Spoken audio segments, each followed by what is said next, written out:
Let's get this party started. Buckle up, Buttercup. Let's go. Look who it is. Sheldon Moore, The Hidden Teachings, Remembering Zen.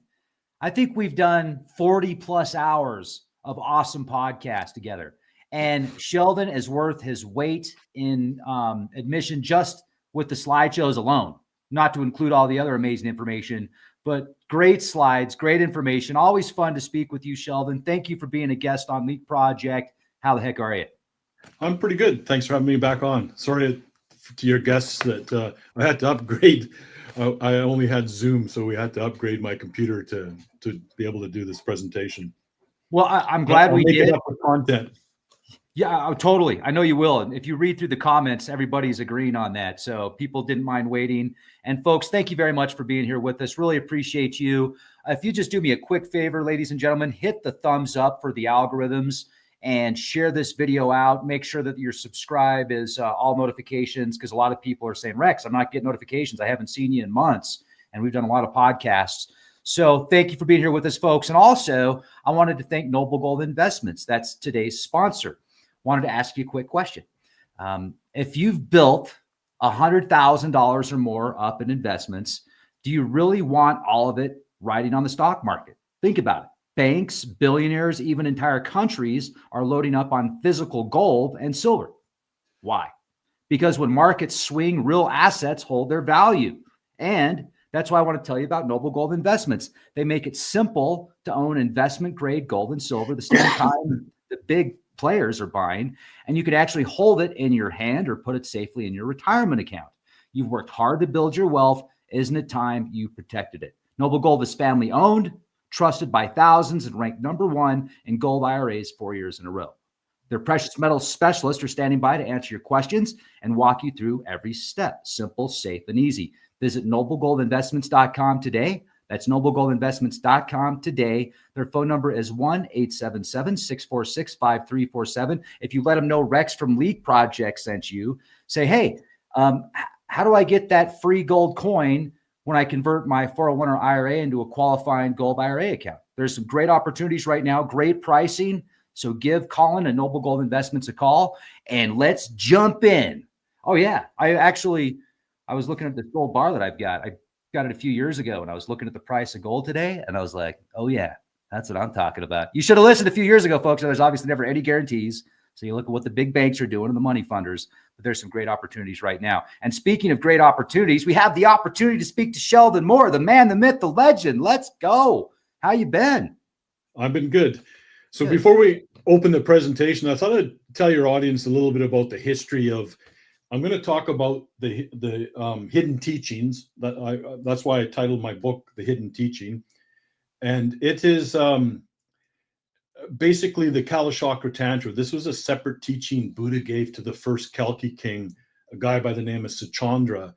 And we only have fragments of it. It was like about 12,000 shlokas, which is a fairly big document. And the kind of manual that came with it was 60,000 shlokas. And those are like verses. So it's a huge document. And of course, somehow we've lost that.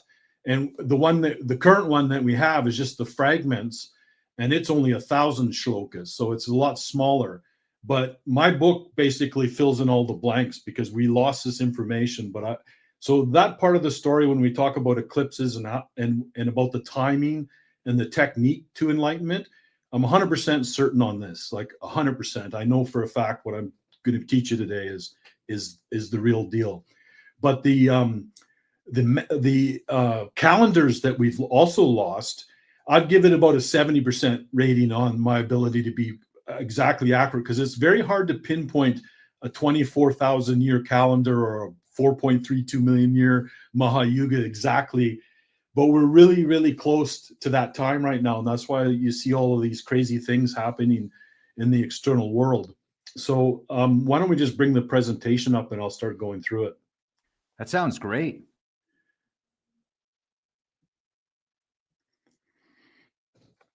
Is that whole thing on your screen now? Is it?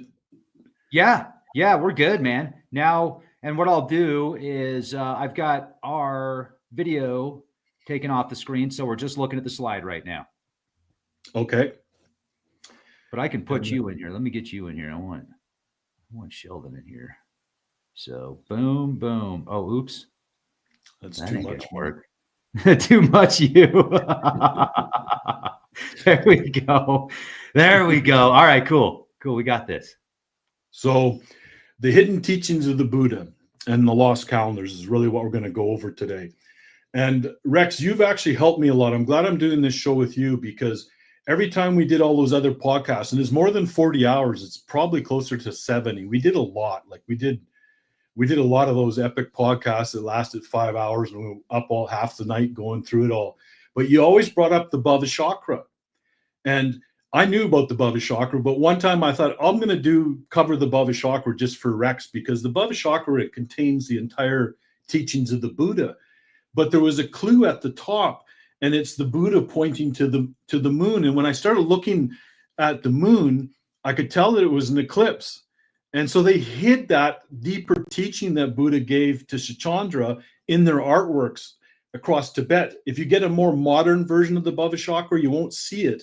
But if you go into the old monasteries like Sarah Monastery, where these paintings are, it's there. It's there.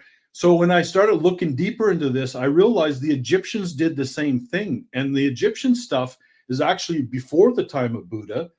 And then I knew how they used Göbekli Tepe, but when I started looking at it deeper, there was another site called Karahan Tepe, and they unearthed this statue there, and the statue had the solar aura over his head.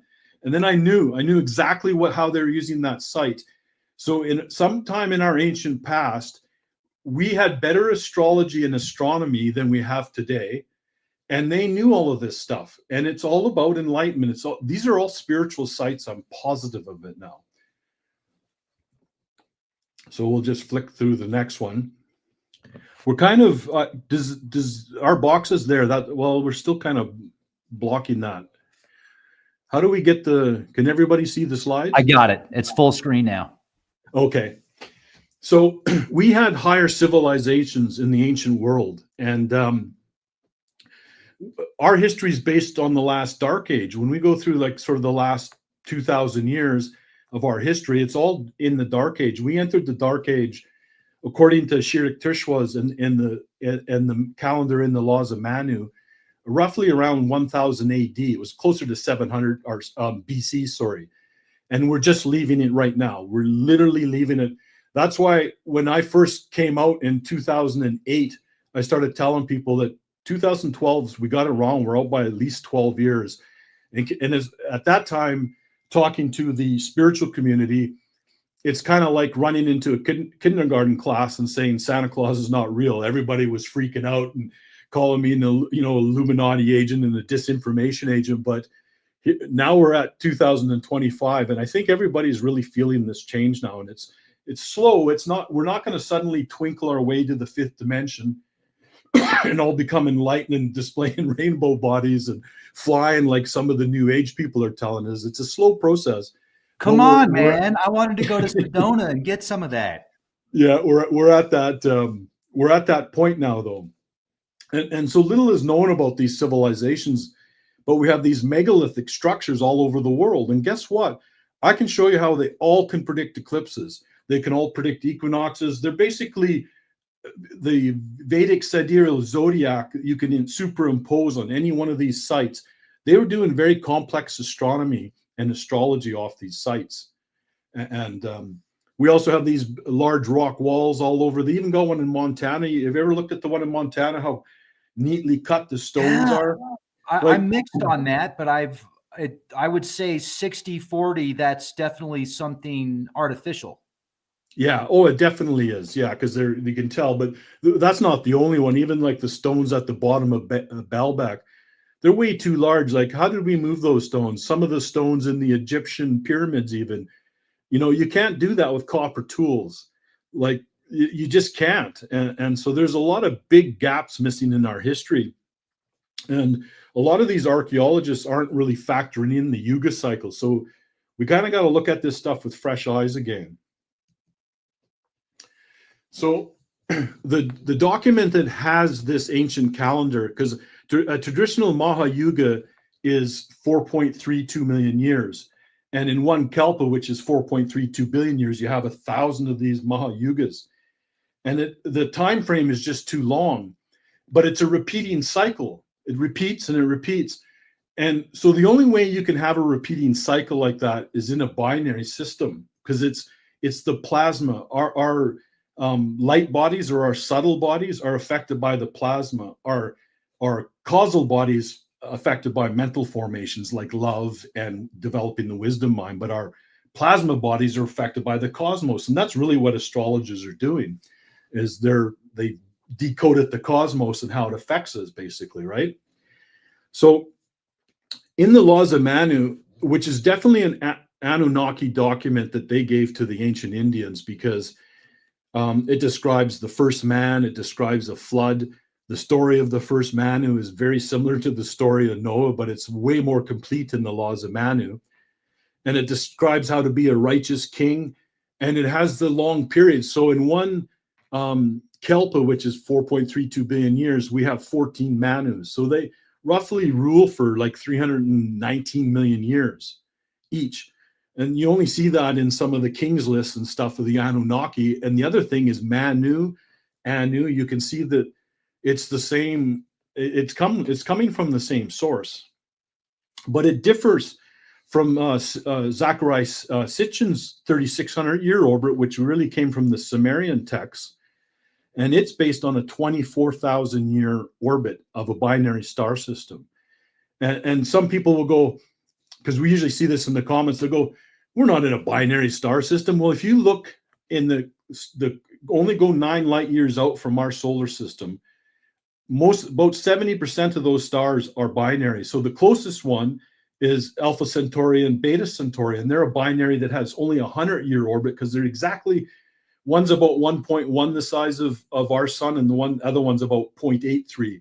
So they're almost the same size of our sun. So the time period is smaller. It's only 100 years. But then they got Proxima Centauri that goes around those two stars, and it has a time period of 550,000 years. So you can have these binaries and trinaries can have different orbital periods. But I don't think that the 3,600 fits at all. I personally believe it's some kind of mistranslation, and that the laws of Manu based on the 24,000 years more accurate. But it's not 24,000 with 3 zeros. I always have a problem with the zeros. It's some number in between. So I think that our binary is probably a cool Y-type brown dwarf, which means you can have different brown dwarfs. Some are very hot, so you could still potentially see them with a radio telescope. But the cooler ones, you wouldn't be able to see it. And that's probably why we haven't been able to see it. But those Caltech researchers say that there's this 9th planet out there, and all of the bunch of objects beyond the Kuiper Belt were all facing towards it. So it has a huge magnetic effect on celestial objects. I guarantee that's our binary, because you don't have planets that have elliptical orbits like that. And with such a, they say 10 to 20,000 years. I think it's a 24,000 year one. I don't know if those researchers have ever read the laws of Manu, but they should, because the Anunnaki told us about this. And the only way to be able to measure a time cycle like that is if you were an advanced race. We haven't recorded our history carefully enough to see a repeating pattern to even know that. So this is Sri Yukteswar over here. And this is, everybody knows who Yogananda is. Well, Sri Yukteswar was the Mahaguru of Yogananda. And Sri Yukteswar's guru was Lahari Mahasaya. And both of them had actually had a face-to-face encounter with the cosmic avatar, which they call Babaji, or Babaji. And that's how they got the Kriya Yoga that they teach. And that whole group is filled with enlightened beings. And he was a very competent Vedic astrologer as well. Great yogi. He was truly a Kriya Yoga master. So I would believe a Kriya Yoga master that's interpreting from the laws of Manu before I would believe in a Western scientist like Sitchin. Like this guy's, his model is absolutely correct. And I'll prove that to everybody, hopefully by the end of the presentation. He determined we got the almanacs round. So it's not based on a traditional Maha Yuga of 4.32 million years. Because if it was, we still have 427,000 years of the Dark Age left. And like, we're just not going to make it if that's the case. Like, we're leaving the Dark Age literally right now, this year, and maybe a little bit in the next year, but we're leaving it for sure. We're going to be full on into Dwapara Yuga very soon. We're kind of in the buffer zone, but there's a 300-year buffer zone between these two yugas. So, and they're based on a descending arc of 12,000 years and an ascending arc. And we're on the ascending arc. And that's really what the true ascension is. There's all these people who are saying we're going to ascend in just one big solar flash or big event, and we're all going to be, you know, instantly enlightened and stuff like that. It doesn't work that way. It's a slower process, but it's going to be easier to attain enlightenment now. And because the mental virtue changes, and I'll explain that here in a minute.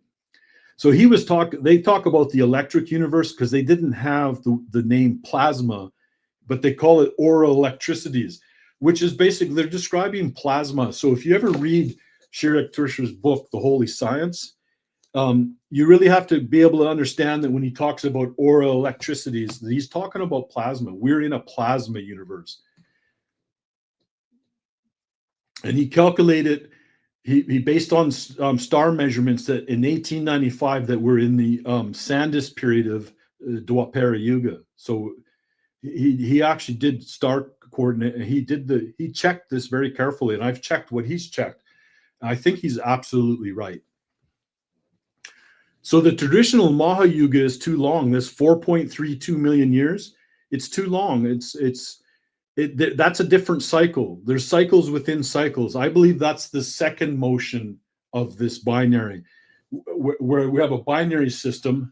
I got props here again today, where as they come into perihelion, that's the height of the golden age, and you're still in the golden age. And as they go way out to aphelion, that's when you're in the dark age. And we're in the very dark age, about 536 AD. So it's kind of like, help, I've fallen down and I don't know what yuga I'm in. Like, the whole world is got these yuga cycles, including the Indians and Indian gurus, and have got this whole yuga cycle mixed up. And luckily, we had this Kriya Yoga master at the turn of the century he said, this is what happens in dark ages. This is why we lost the Kalachakra Tantra and just have the fragments. The libraries of Alexandria got burnt down. Some of it's by design, I believe, that we've lost so much information. But another guy, he always leaves comments directly or through other people, and every time I do these presentations, some guy, Jason at Archiax or whatever, and what he came up with is actually possibly very valid.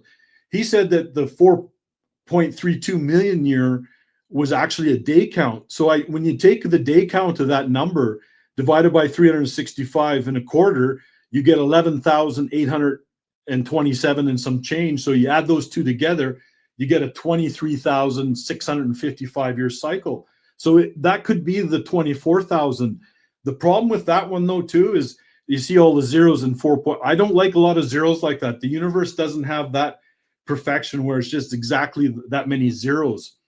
And so you have to look a little bit deeper and realize that both the Mayan and the calendar and the Canadian Stonehenge and Omak, they were both built in 3100 BC, right? And quite a long time ago. These are like that site in Alberta, what they call the Canadian Stonehenge. That's a 5,000 plus or minus 200 years site. Like, that's quite an old site. And a lot of people think it's a medicine wheel because the Plains Indians made medicine wheels to celebrate great chiefs and great hunts. But I think it originally came from this medicine wheel, which was a precise calculator again that can do all the Vedic sidereal zodiac and track eclipses. You can track eclipses off this. And it's a precise calendar. It's one of the few the longest calendars we have known in the history of humanity is that calendar. So you got to ask yourself, what because the Mayans, the migration route for all the natives, they came, through Siberia, across through Alaska, and they came right down through Alberta. And then the Mayan civilization didn't start till sort of 600, 700, 800 AD, depending on who you talk to. So why do they have a calendar that goes all the way back to 3100 BC? Their calendar actually started in 3114 BC. So this is where when I was really unpopular in the early 2008, I knew right away that this calendar these two sites will help. The Mayan calendar and the Canadian Stonehenge will help us sync up so we can at least get close to where we're actually at, because it's back to that help I've fallen down and I don't know what yuga I'm in, right? So the biggest event that happened in 3100 BC was the death of Krishna. And he died in 3102 BC. And the Mayan calendar is a 5,125 year calendar, but they use the day count. So it could be 5,125 to 5,126. And I made you do this math once, Rex. I don't know if you remember. I actually made you get a calculator on a show. And oh yeah, if you take that number, you end up at 2024 now, like at this time frame. And it's very hard to get it down to exact. But I think I told you back, and we did a podcast in like 2017. And I said, just watch. If we start getting close to 2024 and crazy things happen in the world, a lot of crazy stuff started happening in the world about 2020, 2022, 23. And look at all the stuff now. They got they're just pushing buttons for wars. Nobody's talking really about peace, like at the higher levels. So we're in a kind of a crazy time. And that's what happens. I think other people know of this calendar as well. And they know that consciousness is going to change now. It's not going to be just bang quickly, but it's going to be a rapid change. Every day we're going to get less and less stupid, but and it's going to happen quite quickly. I don't know if some of the viewers or you notice that some of your old friends that were very narrow-minded, they start to think bigger now. Like I see that with old people, but you also see the other spectrum where the people who just watch mainstream media and stuff, they're still in the bubble of, they don't know what's going on. But there's a lot of people that are looking past and figuring this out. And I think that's the change that we're seeing in the external world. So these ancient calendars were mistranslated for sure. And so what you're seeing here is you see the repeating pattern of this binary system over and over again. But there's a second motion, and we drift to what they call the grand center. And apparently when we're at the closest point to this grand center, we not only have a golden age, we have a golden age plus, where I think we're almost born enlightened, but that's a very long cycle. And we're not near that cycle for a long time yet.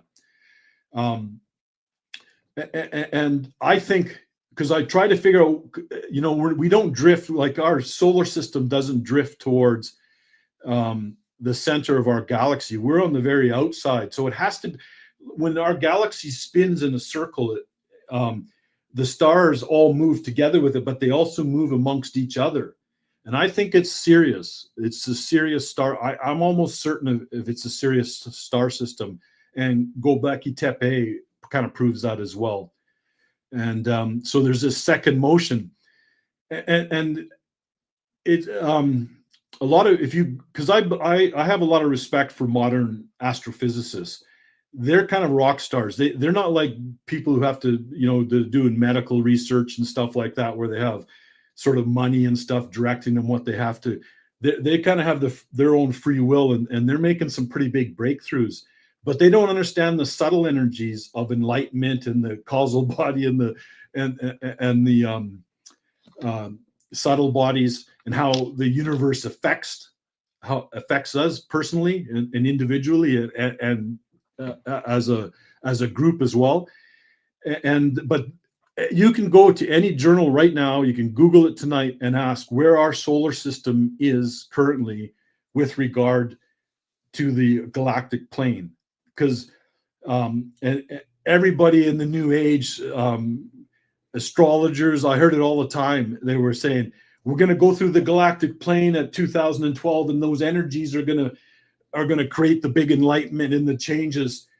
That's not true, because currently right now we're 50 to 100 light years above the galactic plane. Now, just put that in perspective. A light year, it takes 9 minutes from light from the sun to hit Earth, and only 30 minutes to go all the way out to Pluto. So you have 50 to 100 light years. Like, we're a way, way above the galactic plane. We didn't go through the galactic plane in 2012. We're not going to go through it now. We're literally millions of years away from that. And that cycle is a 32 to 35 million year cycle. So that's not the one. And I don't even think it's the second motion. That's what they call Vishnu Yabi in the, or the Grand Center in the laws of Manu. I think that's what we kind of drift towards Sirius, and Sirius is coming towards us right now. And in 60,000 years, it'll be at its closest point. And then we kind of drift away again. The reason it's Sirius is it's all about luminosity. Even though you can have quantum entanglements with constellations hundreds of millions of light years away, Sirius is only 8 light years away, and it's 25 times more luminous than our sun or any of the suns and the other, like Proxima Centauri or Alpha Centauri or Betas. It's supercharged, and so if you towed away Sirius from our and took it to the other side of the galaxy, this would be a very dark place. Sirius almost has as much effect as the nakshatras and the and our own sun and our own binary. It has a major influence, and a good influence, on what goes on Earth. It's like a god star almost in our locality. So it's Sirius. We got to get more serious about Sirius, especially astrologers. They all miss this, but the guys whoever built Göbekli Tepe, they knew this. So that's why I say they're better at astronomy than we are, basically. Astrology. Oh, my drawings didn't show up. That's weird. So the sun's path, because we're on the very outer arms, and there's a kind of a sine wave thing that happens as we go through the galactic plane, where we rise above it and we go below it. Somebody did use Yukteswar's calendar, and they even had the guy who was the on Star Wars. What's that guy's name? He died. The black guy that was the villain, Darth Vader's voice. They actually used that guy's voice in this video, and they got everybody thinking that we're going through this galactic plane every 12,000 years, but we really are. We're 50 to 100 light years above it. It's why the astrophysicists can't figure it out exactly. Is you'd have to fly out 100,000 light years and look back. When you're in it, it's hard to. But we're on the north side, and we're roughly between 50 and 100 years. So we're not going through the galactic plane. And a lot of light workers use that one for, like, the last 2 decades. I've heard that one being talked about, and it's not correct. So a binary star system is a perpetual motion machine designed for the evolution of all consciousness. This is part of Hashem or God or whatever, creator. Consciousness rises and falls based on the plasma exchange between these binaries. If we were just on a single star system, you might not get that rise and fall in the soul growth as efficiently as you would on a binary system. And that's what this model is really about, this yin and yang symbol. These are our binaries, and as they stretch out, we get into a dark age, and as they come back together, we get into a golden age. That's what that symbol really means. We have all of these symbols in technology and understanding, but we just kind of missed it all, right? So the laws of Manu is based around these binary systems, and when we reach the furthest point where our sun is here, and our brown dwarf, which is probably a cool brown dwarf, call it Planet X or whatever you want, Nibiru. Nibiru would be a planet around this system, is my guess. And there's a focal point. And the problem with having a really cold brown dwarf is that sometimes eventually they just drift away and they never come back again. So you have this millions of years of repeating patterns, and then off it goes. But you can also have suns collapse and other things, stars collapse and other things occur, right? And then so this is the aphelion, when they're the furthest apart. And I believe that we were at aphelion in 536 AD. And the reason why is it's hard to go back 13,500 years ago in our last perihelion and figure out things, because that's a long time. But in 536, because you have two, I'll explain it to you, you have two star systems going way out, and they reach the furthest point before they come and they change directions. That's a bit of a changing directions, right? So you'd have like earthquakes or some bad event from that change, right? It's a major change. And in 536, they don't really know exactly, but it sounds like it was Toba or one of the big volcanoes in Indonesia went off, and there was starvation and darkness around the world for a whole year. It was a bad time, and I think that's our true perihelion was 536 AD, so roughly 1,500 years ago. And our last perihelion was 13,500 years ago, and that's kind of when Göbekli Tepe was built. That's when Atlantis fell. That's when we had this cataclysm that nobody really knows which. We probably had more than one cataclysm, because when they come back together, it's not solar systems are binaries to destroy each other, but when they do come back together, you would probably have just a partial tilt of the planet potentially. There's going to be comets and extra debris, so you might have an impact like that. You're going to have plasma arcing. I think some of those big arcs across Mars and stuff could have occurred when that happened. It's not a great time, but it happens at the height of a golden age, and I think that's why they bury Göbekli Tepe, was to preserve it, and hopefully that we would dig it up and figure out how they used all of these sites. That's the master site, is in my belief, of all of them, because it's the oldest. So, Plato talked about Atlantis, and he said it was 9,000 years before his time, and he was, roughly 3,000 BC. So you get into that 11,400 year mark. And they figure Göbekli Tepe was erected about 12,000 years ago. They don't know for sure. And like always, you remember when we first started doing these, and I talk about Stonehenge, and you'll always get somebody in the comments, Stonehenge was built in the 1950s, and here's a proof with a guy lifting a crane up, and there's a crane there, and they try to reset a block, which you probably shouldn't have done. But what people don't have critical researching abilities anymore. They just Google things and read crap on the internet and believe it's the truth. Auberry, the guy who found the Auberry holes, he lived in 1660s, and he wrote a book, and he completely mapped that site in the 1660s. So how was it built in the 15? This is part of the dark agenda. They're trying to take away what these sites are really for, and they love confusion, right? They're trying to confuse it. So now, when I started talking about what Göbekli Tepe was really for, I noticed immediately they're now they're doing sacrifices there. And I'll show you the picture of the Buddha of Karahan Tepe, and you'll see that it's this guy's an enlightened guy for sure. That's what they're trying to represent in this carving of him. And I don't think he was doing sacrificing there. Might have happened thousands of years later, but I don't think so. I think that's just part of the BS that we always get with these sites. And these megaliths are everywhere around the globe. But as we went down in time towards the Dark Age, they got more crude as we went down.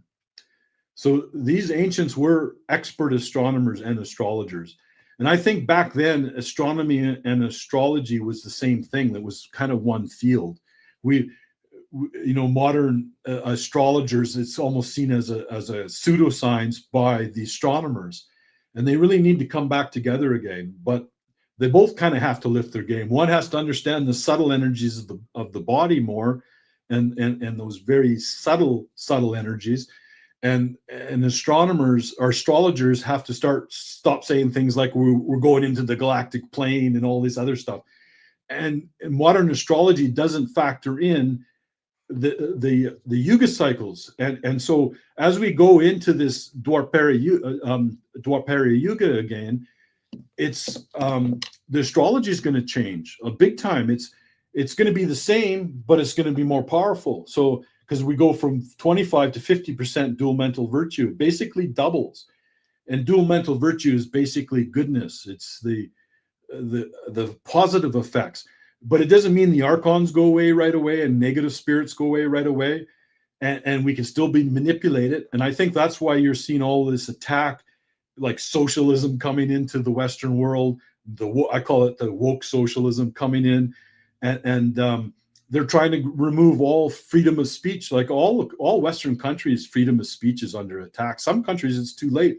They've already passed bills to wipe it out. But they want to control everything so they can keep controlling us in this higher vibrational space called Dwapara Yuga, basically.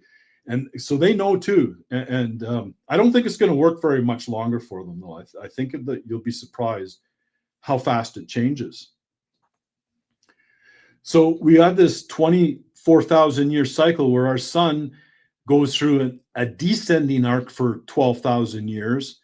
And then we hit bottom. And in Shiriktushra's model, it said 500 AD. But I think it was actually 536, because that's when we had that big major event and the whole world went dark. That something like that would happen. It's also when the Roman Empire fell. It kind of went into hiding, but a lot of changes started happening.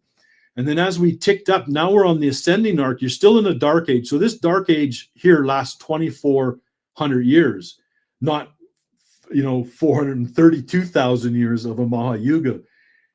And when you start putting our history into this diagram, it fits. So at the very top, 11,500 BC was when we're last in perihelion. And that's the time Atlantis fell. I don't think Atlantis was a mythical, made-up place. I think it was a high civilization that we once had. And it fell because when you go through perihelion, a planet will probably turn a little bit. So you don't know, like those Skellian maps and stuff where the safe places. You wouldn't know that even as an advanced race. You will have some places that'll literally sink under the sea because it's a major shift when a binary star goes past by. Even if it's a brown dwarf, it has it's probably 10 times the mass of Jupiter, and it gets pretty close to us. It doesn't smash into us though. It's not designed to smash into us, but things get tight, right? And it was also the end of the ice age, because the poles change. You would have you wouldn't have a complete upside down pole shift. That, like a lot of people in the new age use that one as well. You would have absolutely no chance of survival if that happened, because we have a bulge from the spin of the earth in the center, and the crust would go like this, whereas the center, the core would probably stay the same. And as they went over that bulge, it would just destroy. You would have just like worse than what happened to the dinosaurs. That didn't happen. That definitely didn't happen. But you could have a slight shift. So the pole where the ice used to be would be in a warmer place, and you would get.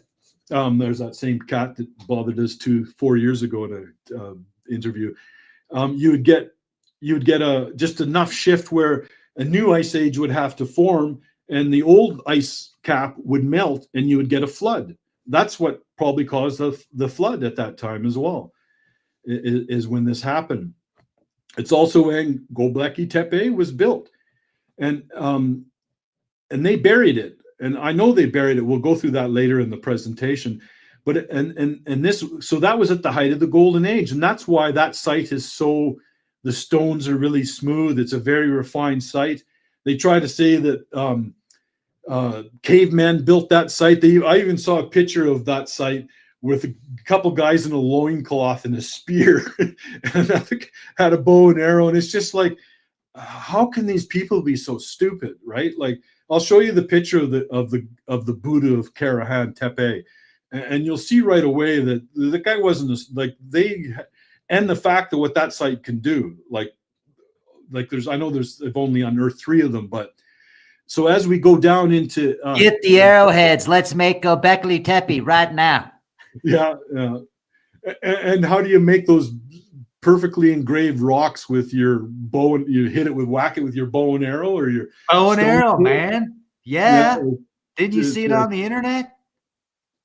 It's crazy. So as we go down, we're on the ascending arc, and I think whoever this civilization was at that time knew that we were on an ascending arc. They would know these cycles. They knew that cycle.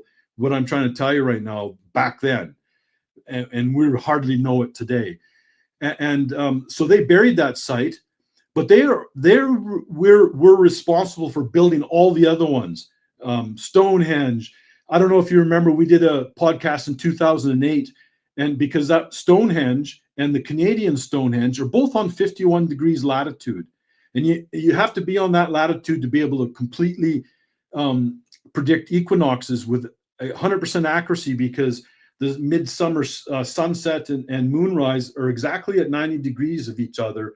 So you get but you can only do that on 51 degrees latitude. And I told you back then that they'll find more of these sites on 51 degrees latitude. Well, 2 years ago in Tiel, Netherlands, they found a Stonehenge, but this one was made with wood. And I would prefer, if I was an astrologer, I'd prefer the one with the wood, because it's more straight and you can monitor these shadows better with trees. But they don't last forever. So they found the site based on the imprints in the soil and stuff, but it's exactly on 51 degrees latitude. And they'll find more. The big one they just found they call Megahenge in the UK. They were all disappointed when they didn't find big stones. They thought it'd be buried under the ground. And what they found is there was big wood posts, and they put stones around the wood posts to prevent them from rotting as quick. Because you might only get 3, 4, depending on what kind of wood you use. If you use ironwood, you might get 300 or 400 years out of one of those sites. But they built them all over the world. And the one in the Netherlands they found a little bead, 4,000-year-old bead, that came from, guess where? The same place where Göbekli Tepe is. They found it's basically from Iraq. And if you look at Iraq, just up where Turkey is, they're very close. So this ancient knowledge was spread out all around the world from that one group. And then we have the Nevada Pi, which is roughly 7,500 BC. That's a Stonehenge they found out in the middle of the desert. They found them in Armenia. Goes back to 7,500, which would be in our Treta Yuga. The Canadian Stonehenge is 3,100 BC. And so that was kind of in the ascending arc of Dwapara Yuga. We're over here now on the ascending arc. So our ascension is all the way up this whole side here. So we've got like literally 10,000 years of ascension, and we even have a golden age after this time. So this whole ascension thing has been used incorrectly, where everybody thinks it's going to be this big solar flash or this big event or something like this is going to happen. We're all going to become enlightened. We don't have to do the work or understand the technique or understand the timing anymore. It's just going to all happen in one day. That's not how it works. And it's never going to work like that. And that's what I call new age spiritual fluff. And we have a lot of that. Like it's pretty prevalent, but you start seeing a lot of that stuff is starting to get challenged, and I think in the next 20 years you're not even going to hear that kind of stuff anymore. That's part of the ascension. And Stonehenge, they used to think it was like 2000 BC. They're sort of saying it could be 3000 BC, because you dig up remains. It might be somebody who's doing something there 1,000 years, had a fire 1,000 years after the site was erected. So carbon dating around these sites is kind of difficult to do. And they found a Spanish Stonehenge in the bottom of a lake. They found one in the bottom of a lake, I think in Lake Erie in Canada, but I can't get good information on that yet. So it still could be just new age spiritual fluff. I'm not 100% convinced of that one. The Dutch Stonehenge I told you about, they found them in Mongolia. Nicholas Reykjavik found them when him and his wife went through Mongolia and Tibet. They found them all over the place, and they asked the Tibetans, what are these things for? And they said the ancients put them there. And in modern times, the Tibetans were rubbing yak butter on them for good luck. They didn't really understand how they were using them anymore. But these sites are all over the place. And as you get closer to the Dark Age, you see things like the Nazca lines in Peru. Well, the Nazca lines in Peru were monitoring Ra'u and Ketu, those lines that go above and below the moon. And her name was Maria Reiki, I think. I'm probably pronouncing it wrong, but she was a German mathematician. She figured out that there was a whole series of eclipses when around 500 BC when these were built. And so they didn't make something like Stonehenge or a Göbekli Tepe or even like the Canadian Stonehenge. They just put lines in the sand, and all those animals and stuff, those are star constellations. They were using those lines basically so they could track Rahu and Ketu better in the heavens. And if you really get good at astronomy and astrology, like I can pretty much, just by watching where Jupiter or Saturn or Mars, you'll always have a planet close to the moon, roughly, because there's an eclipse coming up here on the 7th. It's not going to affect us in North America. It's mostly Asia. But I don't know if it might still be a good time to go do your practices, because I think that plasma tunneling, it affects the whole world. But I don't know that for sure. I know that when Buddha saw it, it was at nighttime. And I watched an eclipse at nighttime. So I don't know if you could be on the other side of the earth and it still works. That research comes later. Like more people will report. The only reason I wrote that other book, Rex, I was just going to write my first book. Hopefully enough copies would get out there. And in the future, they'd find it again and people would understand what was being told. But I actually he was a Leak Project viewer that wrote to me, and he had his own awakening. So he didn't need a guru. He did it all on his own, but he just knew about the technique and the timing enough, and he had an awakening. And so I thought I better write a little bit more in this next book to explain it a bit more, because why the Tibetans didn't openly share this, and why Buddha didn't share it with the general Sangha and the average person, because we were in a dark age. It wasn't time. But we're leaving the dark age now, so hopefully the time's right. If it's not, I'm kind of doing a bad thing even sharing the information, because there is a dark night of the soul after somebody's fully just awakened, especially during dark ages. I don't know when the Archons disappear completely. It might be halfway through this next yuga, like it could be another 1,000 years. I don't think so. I think when we hit this omega point that they just don't operate here anymore. We don't have Archons and negative stuff in our golden age or Treta Yuga, and even the late days of Dwapara Yuga. I don't think we have Archons anymore. But that's hard. Let me jump in on that. Let me jump in on that. Yep. So when we're talking about the Archons, what is your definition of the Archons? And before you answer that, let me just give you my thoughts on the Archons. So Archon means ruler. It's like somebody of high order, somebody, way up there in stature, somebody that's maybe a king or somebody that is considered of high order and ruling others. So do you think the Archons are something different than like somebody that was actually just ruling others, or somebody that was considered? Yes. I think they're like an intergalactic parasite almost. They're called jinn and there's more than there's not just one entity, and they mess with us in life, like when you see people kind of under possession and stuff. So if you're a toxic person or you're full of hate and anger, you're more susceptible to be influenced by these negative spirits. And I think they're part of soul evolution, because I don't think they're here in the higher ages. I think they only come in kind of just before the dark age, and they leave just after we leave the dark age. They're not here forever. So you think that but you don't think they're here? Like, you think they left? They made us. They're here. They're here. That's why the Tibetans they have what I'm teaching you right now. The Tibetans know some of it. And so do some of the other groups in China and stuff. They knew. I'll explain all of this later in full detail. But they know that these negative, the Tibetans call them mountain spirits. The Yama is an Archon. You remember the ugly Yama? That's an Archon. But apparently Manjushri Buddha tamed them. Only two people on planet Earth have been able to control Archons, and that was King Solomon with his ring, because he had a piece of the Chintamani stone in the ring, and that comes from Sirius A, and apparently the Archons, it's like kryptonite for Archons, and he could get them to do his own bidding, like they would work for him.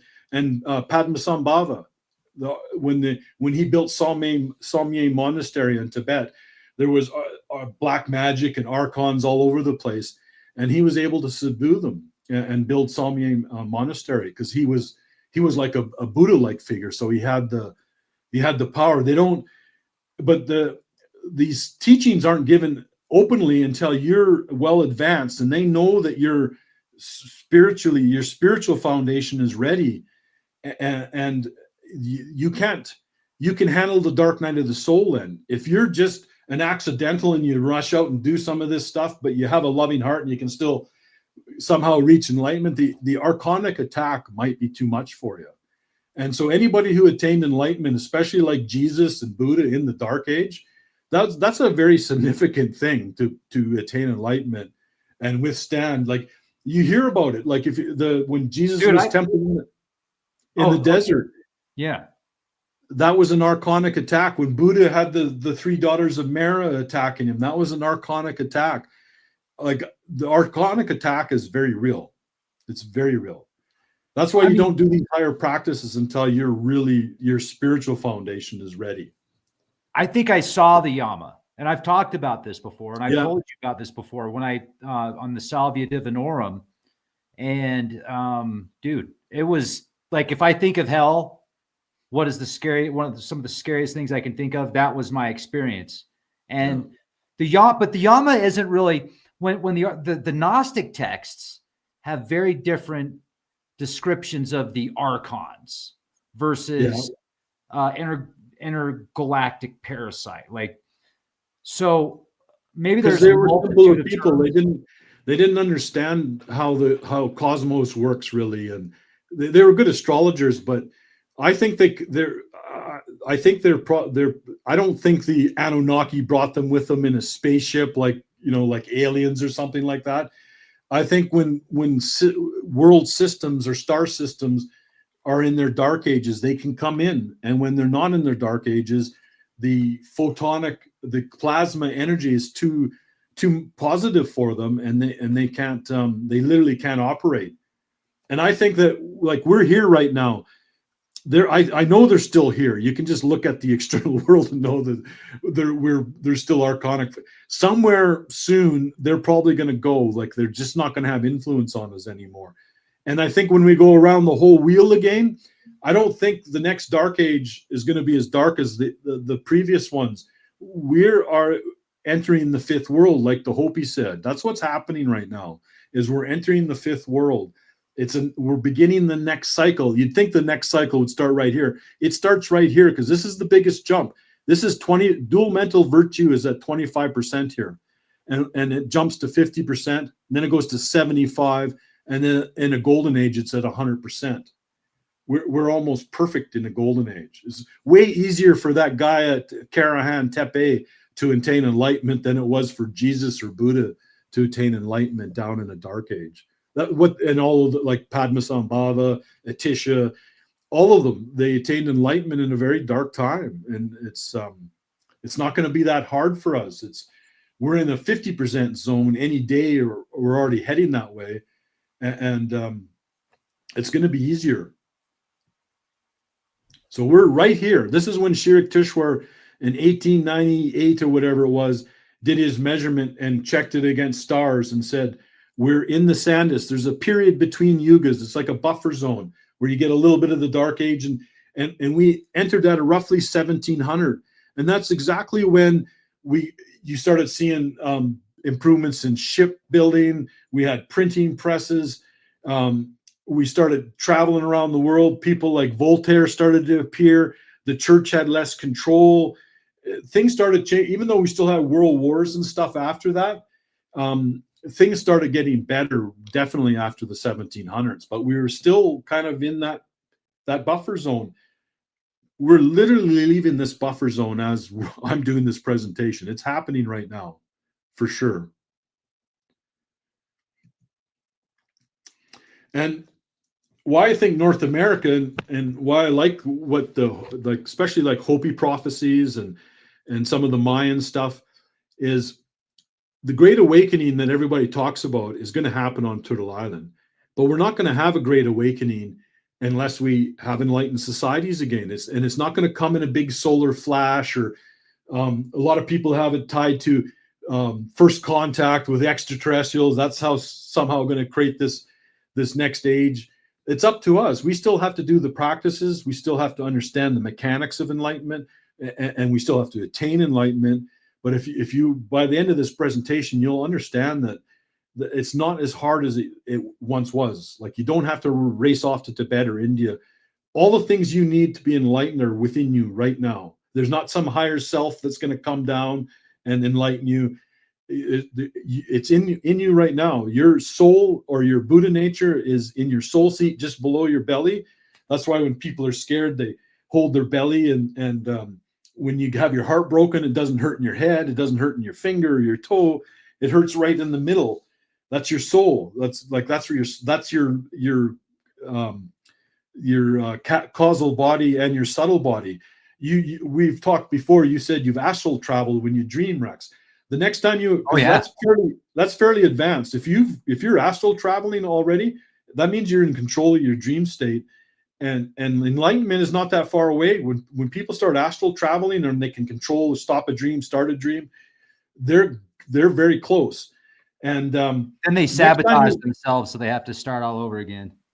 The next time you do it, look at your hands. You'll have a body, but look at your hands. They're not your hands. You've got hands, but they're your subtle body, your light body hands. So you're this basically orb with this body that's a light body.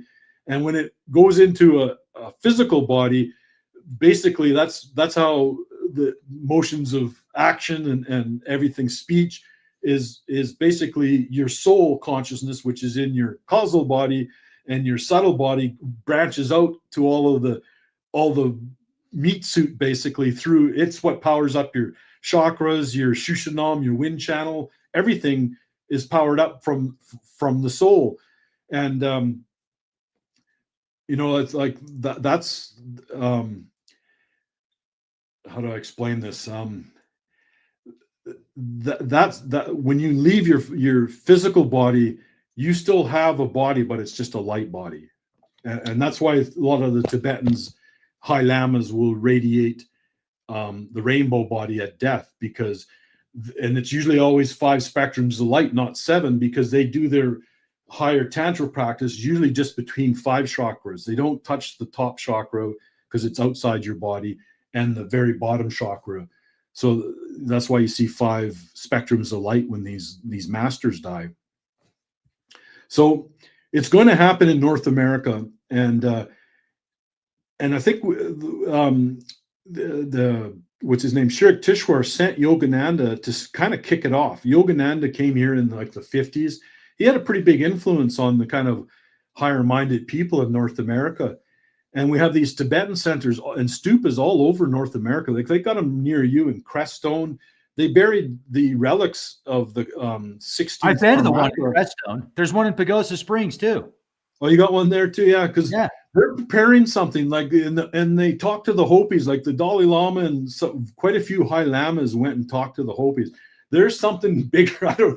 They're very quiet when you ask them those kind of questions, but there's something bigger going on there. So I think that the story of Pahana is the lost white brother from the stars that goes to the east and then comes back when we start entering this next cycle to plant the seeds of wisdom in people's hearts. And I think that the Pahana and the Kalki avatar, the last Kalki avatar, Rudra Chakra, and the Jewish Moshiach, I think they're all potentially the same person that comes at some point in this next cycle. Like, they might be only being born right now, or it still could be 40 years away. Like, don't sit there and wait for a savior either. That's just as silly as anything. You can do your own enlightenment and plant your own garden and spend more time in nature, and less doom scrolling and less. Hey, come here. Sorry, I got a bad. Even your dog agrees. Less doom scrolling. Yes, yeah, that's probably why he barked. He doesn't like doom scrolling. But yeah, because it lowers your vibration. It's even listening to alternative media too much. They try to, like, we think that, I don't know if you remember when everybody was tired of the Bushes and there was going to be hope and change with the next guy. It doesn't really matter, I don't think, that much. about politics anymore. Like, you're just going to get a crap sandwich pretty much every time. Like, it's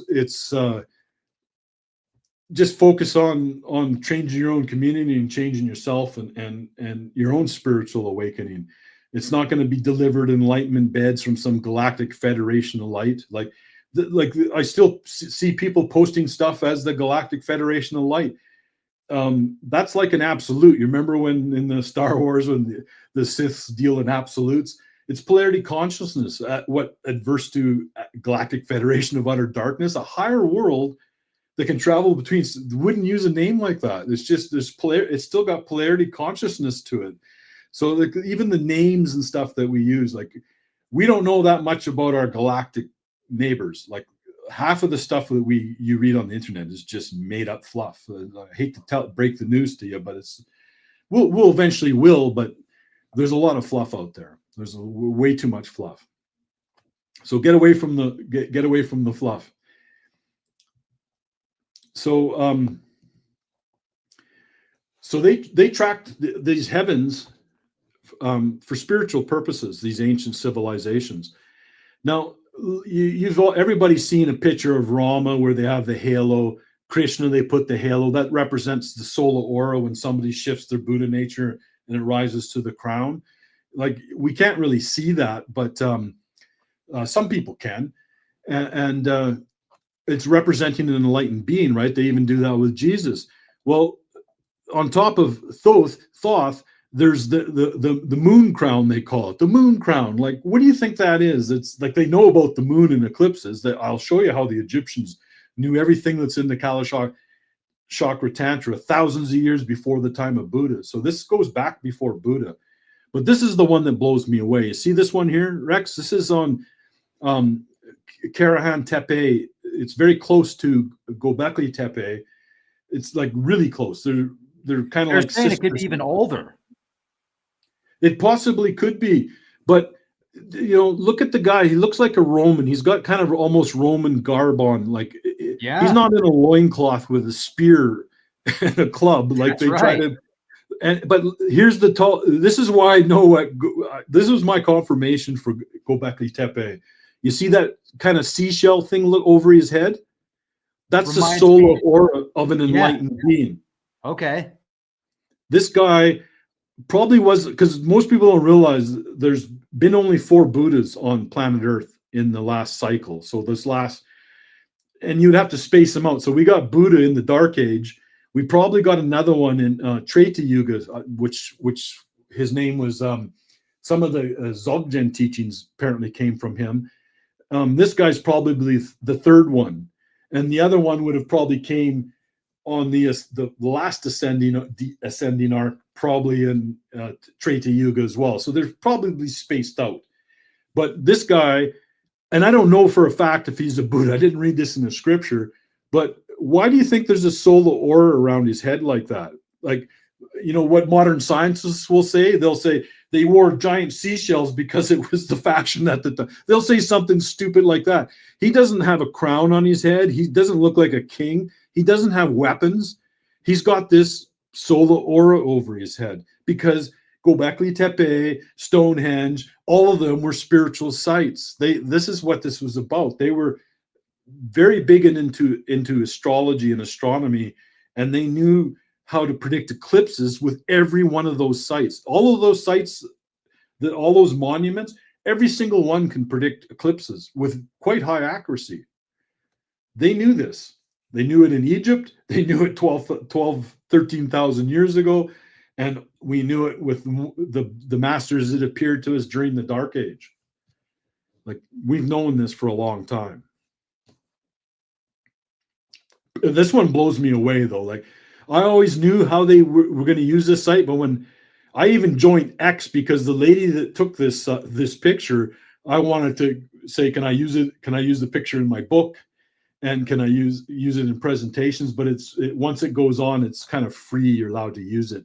But I wouldn't be surprised if they bury this site or say the Romans built it only 1,000 years ago or some stupid thing like that. But I'm pretty sure this is the same age as everything else around that site. And it's so interesting to think about. So if this is as old as Kepi Tepi, or did I say that right? Kepi Tepe. No, it's go Blackie. I say it wrong all the time too.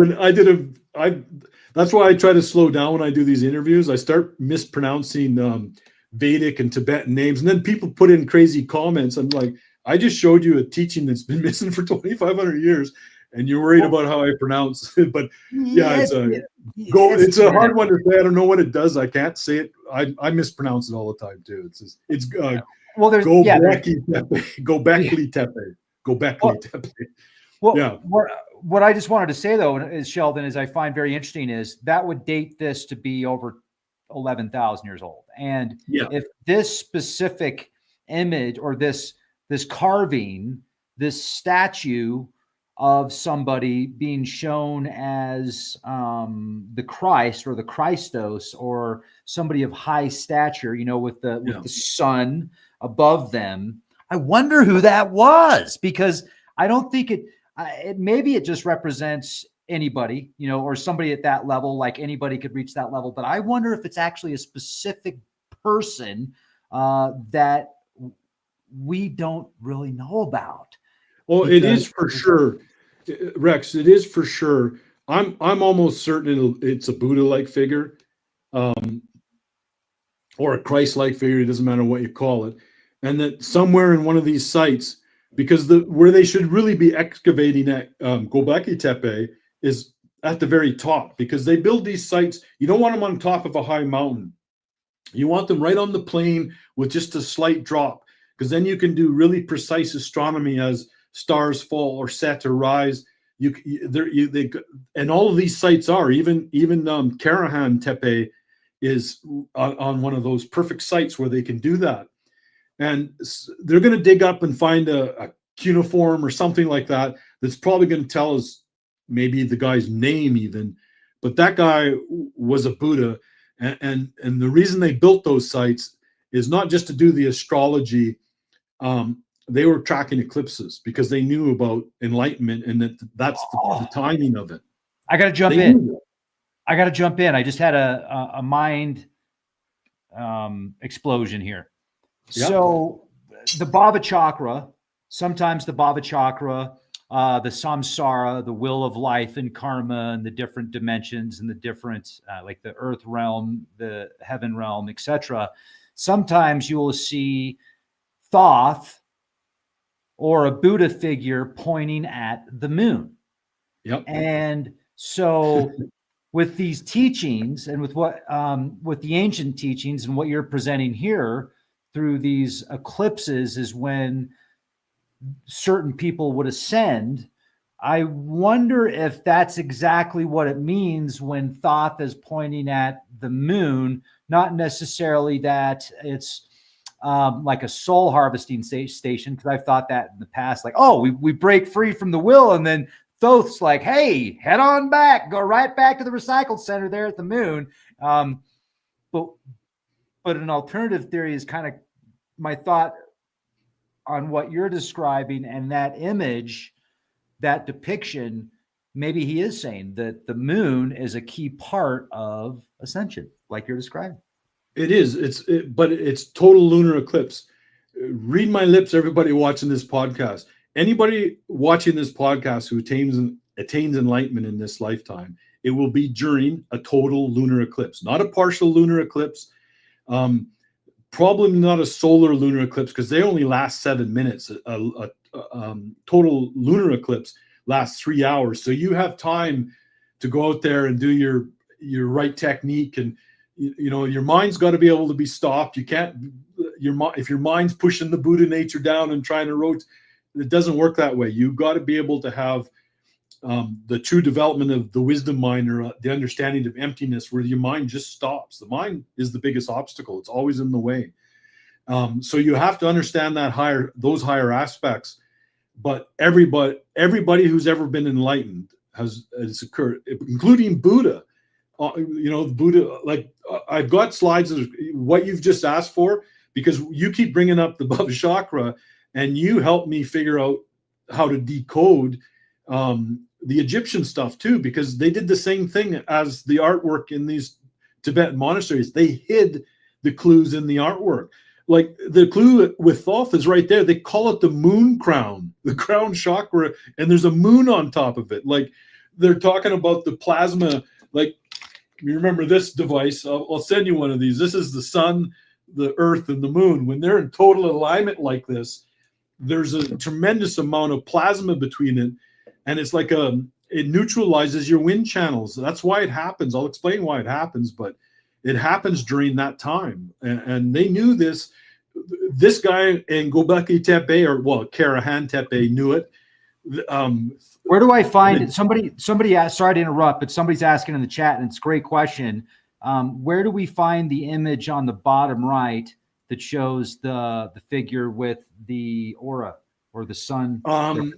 It was on Google Maps, and some lady in Turkey took it when she was visiting Karahan Tepe. Oh, okay. So it is Karahan Tepe. Yeah, it's at Karahan Tepe, which is really close to, like, they're like sister. Like that whole area was like the Buddhist Nalanda. It was a center for spirituality and kind of like the ancient Buddhist Nalanda. That's what it was. I'm certain of it. Well, yeah, and it's actually older. They're saying. Way older. It's like 12,000 years older. It's way older. That's why I keep saying we knew big things 12, 13. There was a higher civilization. They may not have had laptops and cell phones, but they had a better understanding of astronomy and astrology than we do today. I'm almost certain that Karahan Tepe, they had fertilization rituals and ceremonies out there and big parties, like like adult parties out there. Probably doing some of the tantra, because like we'll go through that later in the presentation, but they were probably doing they probably had dakinis or dakinis, was it dakini, and spiritual wives and stuff like that. Just like every Gnostic sage usually had a spiritual wife. Like they did these higher tantric practices back then too, but we'll see if we get that information. I think of Enki. I think of Enki when I think of Karahan Tepe, especially some of the statues out there and what they're depicting the statues doing and the location of these statues. And I totally think of, like pagan party. This was definitely influenced by the Anunnaki for sure, but this guy's not an Anunnaki. He's not an Anunnaki. He's our ancestors. I'm certain of it. They gave us this information. I think at some point, because it goes back 300,000 years, they were kind of mining gold and sounded like they were kind of dicks actually in the early days. But I think as time went on, they saw that we might have more power than them, even if they genetically engineered, because you can't guarantee what soul enters those bodies. We're old souls. There's a lot of really old souls down here on planet Earth, and we don't give ourselves. We're coming out of a dark age. So if you've been a dick in your past, you can just say, I was at the last days of the dark age, and we're moving up now, right? Like, take the high road now. Take enlightenment into your own hands and win it, because you can. You don't have to do all these crazy things that they do, even in Tibet, like Tibetan Buddhism and Zazen. You don't have to sit on planks and get beat by a master when you lose focus. You can do all of this by yourself. You don't even have to do the higher tantric practices. You can become enlightened totally by yourself. I hope people don't take that the wrong way. It doesn't mean lock yourself in a closet and rub one out and you're going to do tantra on yourself. You can do the actual technique without tantra. So, that makes sense? Good to know. Thanks. Yeah, thanks for that. So, so when these avatars come to Earth, they descend from a perfect state of Buddhi. They descend into a world system. They've crossed these shores of consciousness a long time ago. So some of the people who become enlightened now in the next, as we tick on into our golden age, they might incarnate out in the multiverse in other worlds and become future Buddhas or future Christs. We all have that potential. And I think that the Anunnaki saw that a long time ago, and they kind of left us to our own sort of path, basically. Like they're not interfering like they used to. And so the purpose of them coming is the liberation of all sentient beings. And there's documented cases of some of them emitting rainbow light, and that's particularly in Tibet, where they do the higher tantras. And the higher tantras is basically your soul orb is when they move it around through the chakra system. And then they, like the secret of the golden flower, they actually, as you're moving it, you turn it forward all the time.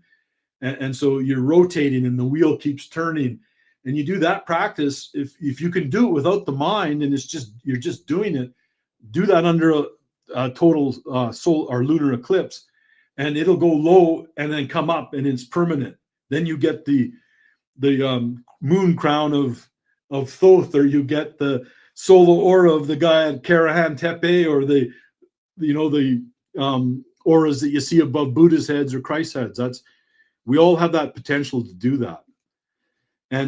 But the rainbow body is only done with most of it is seen in Tibet, because they do these higher tantras like Dzogchen.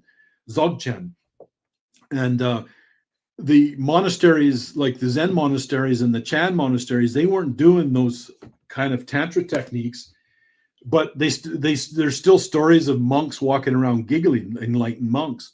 So you can do it without tantra. It's, and there's some new age people trying to sell the rainbow body that when this great solar flash happens this year, we're all going to have rainbow bodies.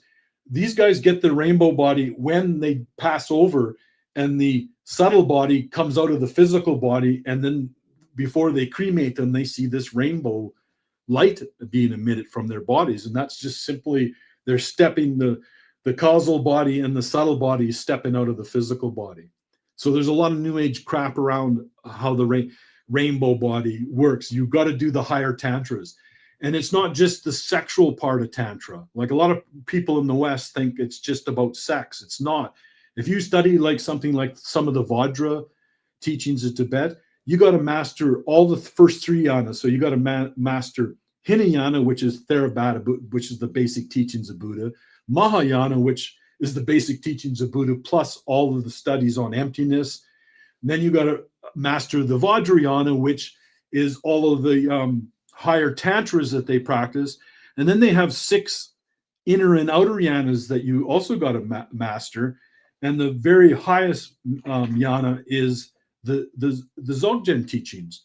So it's not just, and that's at the very end of that, you might start doing the sexual union with a consort, with a consort or a terton, if it's a woman. And so it's not just about sex. In the West, they made it totally you don't release your energy right away, and it's all about sex. Like, you might go to a tantra school in California and drink a bunch of wine with your tantric master, and the first couple nights you're having sex with some creepy guy, and you wake up the next day with a hangover and your credit card's maxed out and you got a sore bum, and you think you've done tantra, and it's not tantra. It's really, really abused and misunderstood in the West. If you're going to get into tantra, study some of the Tibetan stuff and the Indian stuff, and take it to a higher level and truly understand it, because it's really misunderstood in the West.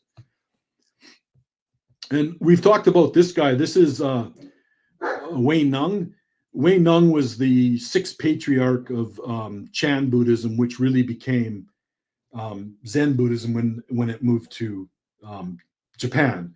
So the story of Buddhism is the seed was planted in India with Shakyamuni Buddha, and Bodhidharma took the seed to China, and the cherry tree grew, and then from there, from Chan, they took it to Japan, and the cherry tree blossomed, right? But the story is not finished yet. Is Turtle Island is where we're going to eat the cherries now. So we haven't, the Turtle Island part hasn't manifested fully yet, but it will. And that's why there's all those stupas and stuff in Crestone and in Nelson, BC, just like about a 7-hour drive from where I live.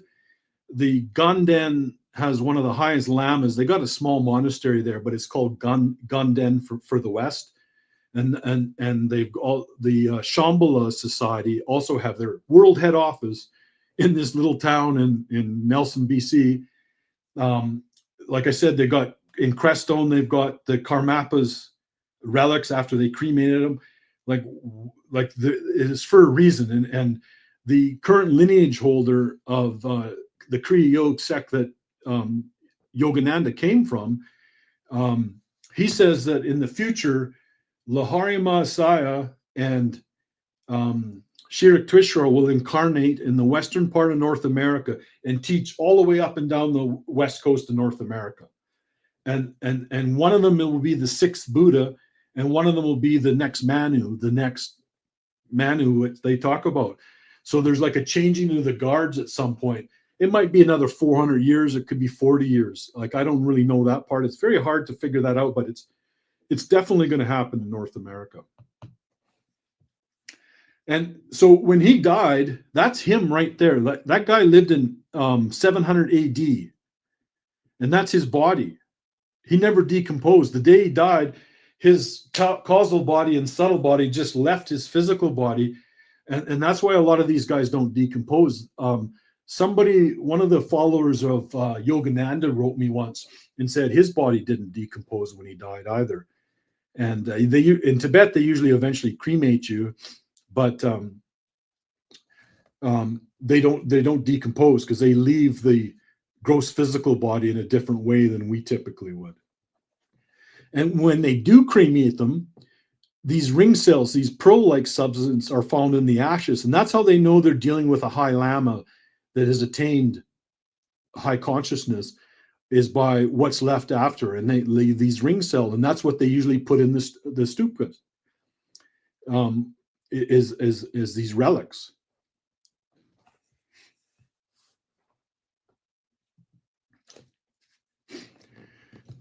So there's a few ways to actually attain enlightenment, and there's the sutra path, which is higher teachings in the practice of meditation, and that's really Hinayana or Theravada Buddhism, and some of the Mayan stuff the Mahayana Buddhism as well, but it has a little bit more in emptiness. And then there's the Tantra path, which has been very effective. And you can also have Shaktipat. And I never knew, but Yogananda didn't become enlightened from Kriya Yoga. It helped. But Yukteswar saw him. Yogananda left the monastery and then came back and was very apologetic, because that just happens, right? You get emotional about something, or maybe it wasn't happening fast enough for him. And I don't know exactly what Yukteswar did, but sometimes they can just put their hand on your head, an enlightened master, and they can reset the Buddha nature where it would go low and come up. And that's how he actually became enlightened, through Shaktipat. It doesn't happen very often, and it's usually a high master that can do it. So, if you start seeing somebody advertise in your local paper for, enlightenment for $10,000 in Shaktipat, it's probably a scam, right? It's fairly rare. And hey man, I can pay $7,000 and possibly see light orbs if I go to a CE5 event. Only $7,000 a ticket. What a deal! Yeah. When we first started doing these podcasts, if we told everybody that some purple penguins took us to the dark side of the moon and downloaded these teachings, everybody probably would be really interested. Holy shit, that's awesome. Purple penguins to the dark side of the moon. I love that. Boom.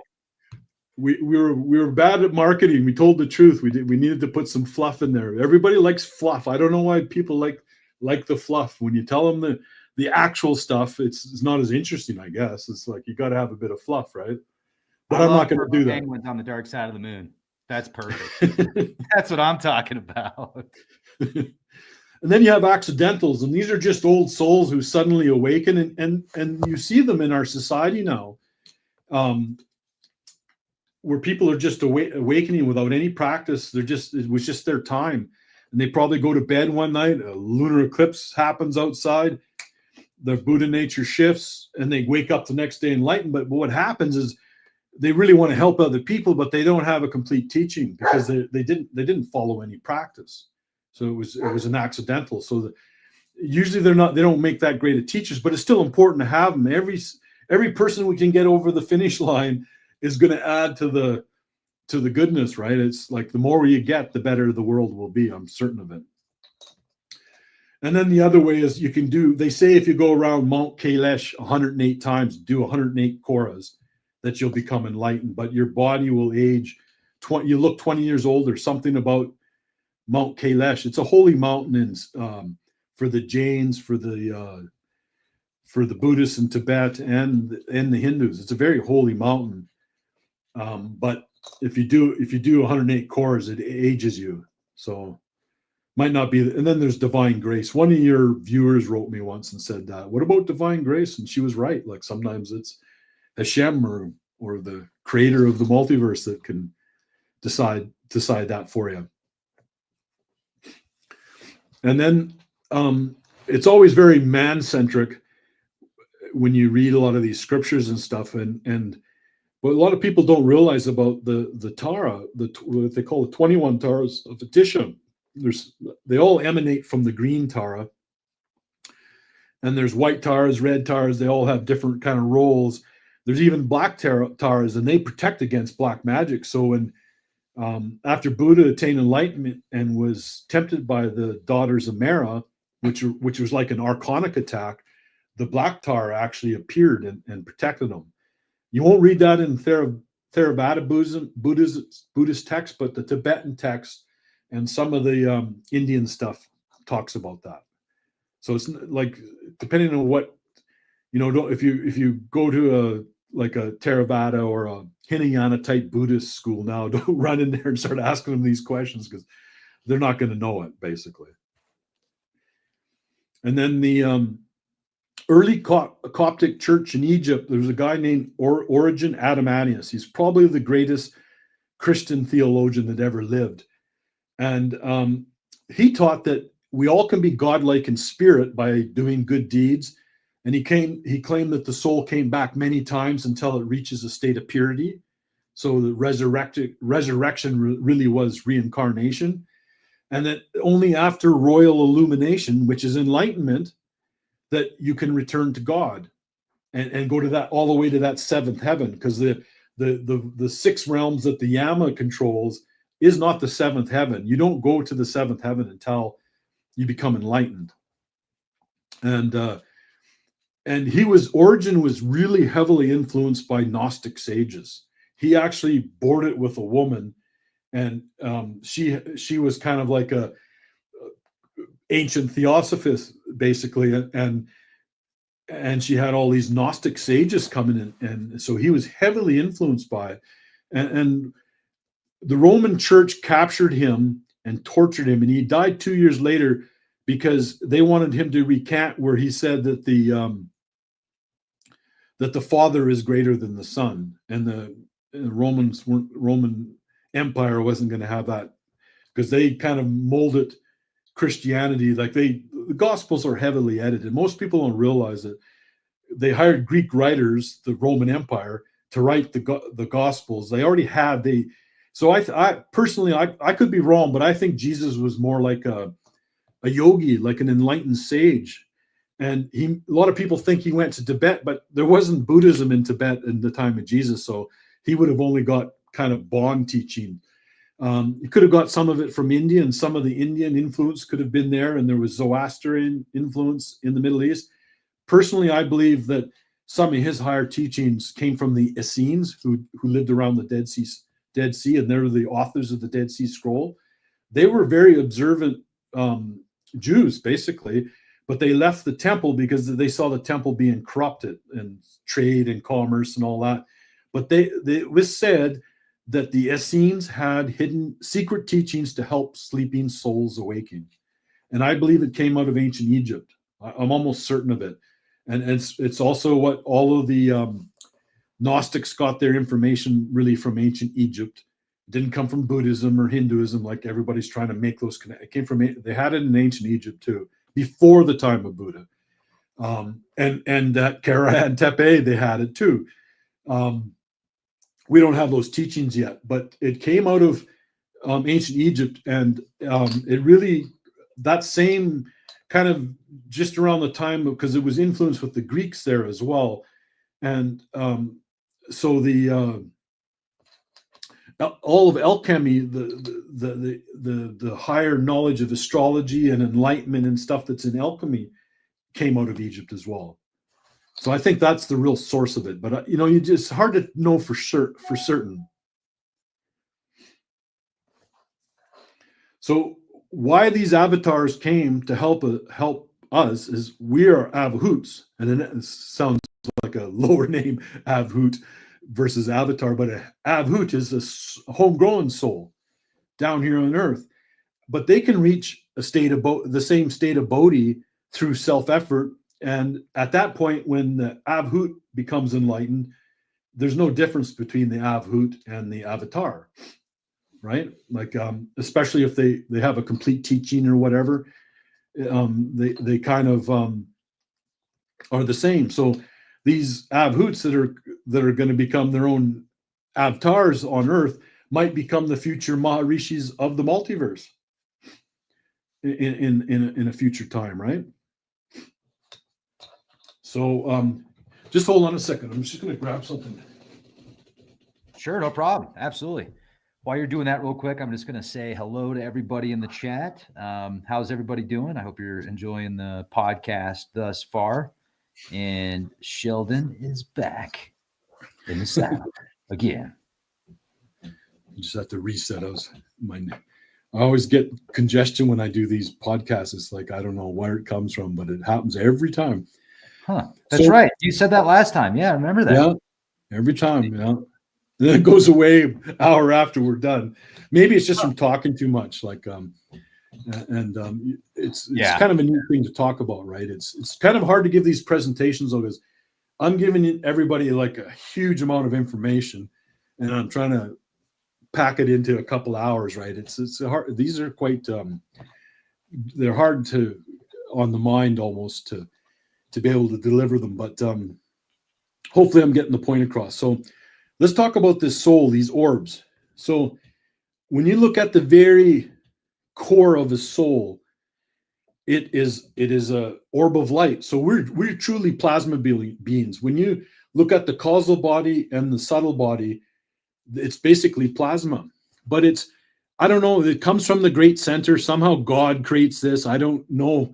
But if you look, you can see the wheel of samsara in these orbs now. And they're appearing in digital photography because it used to be film, and the image was basically just mirrored onto the film. But now it's getting digitized. It's pixelated. Everything, like if you take a picture of my head, it's little pixels.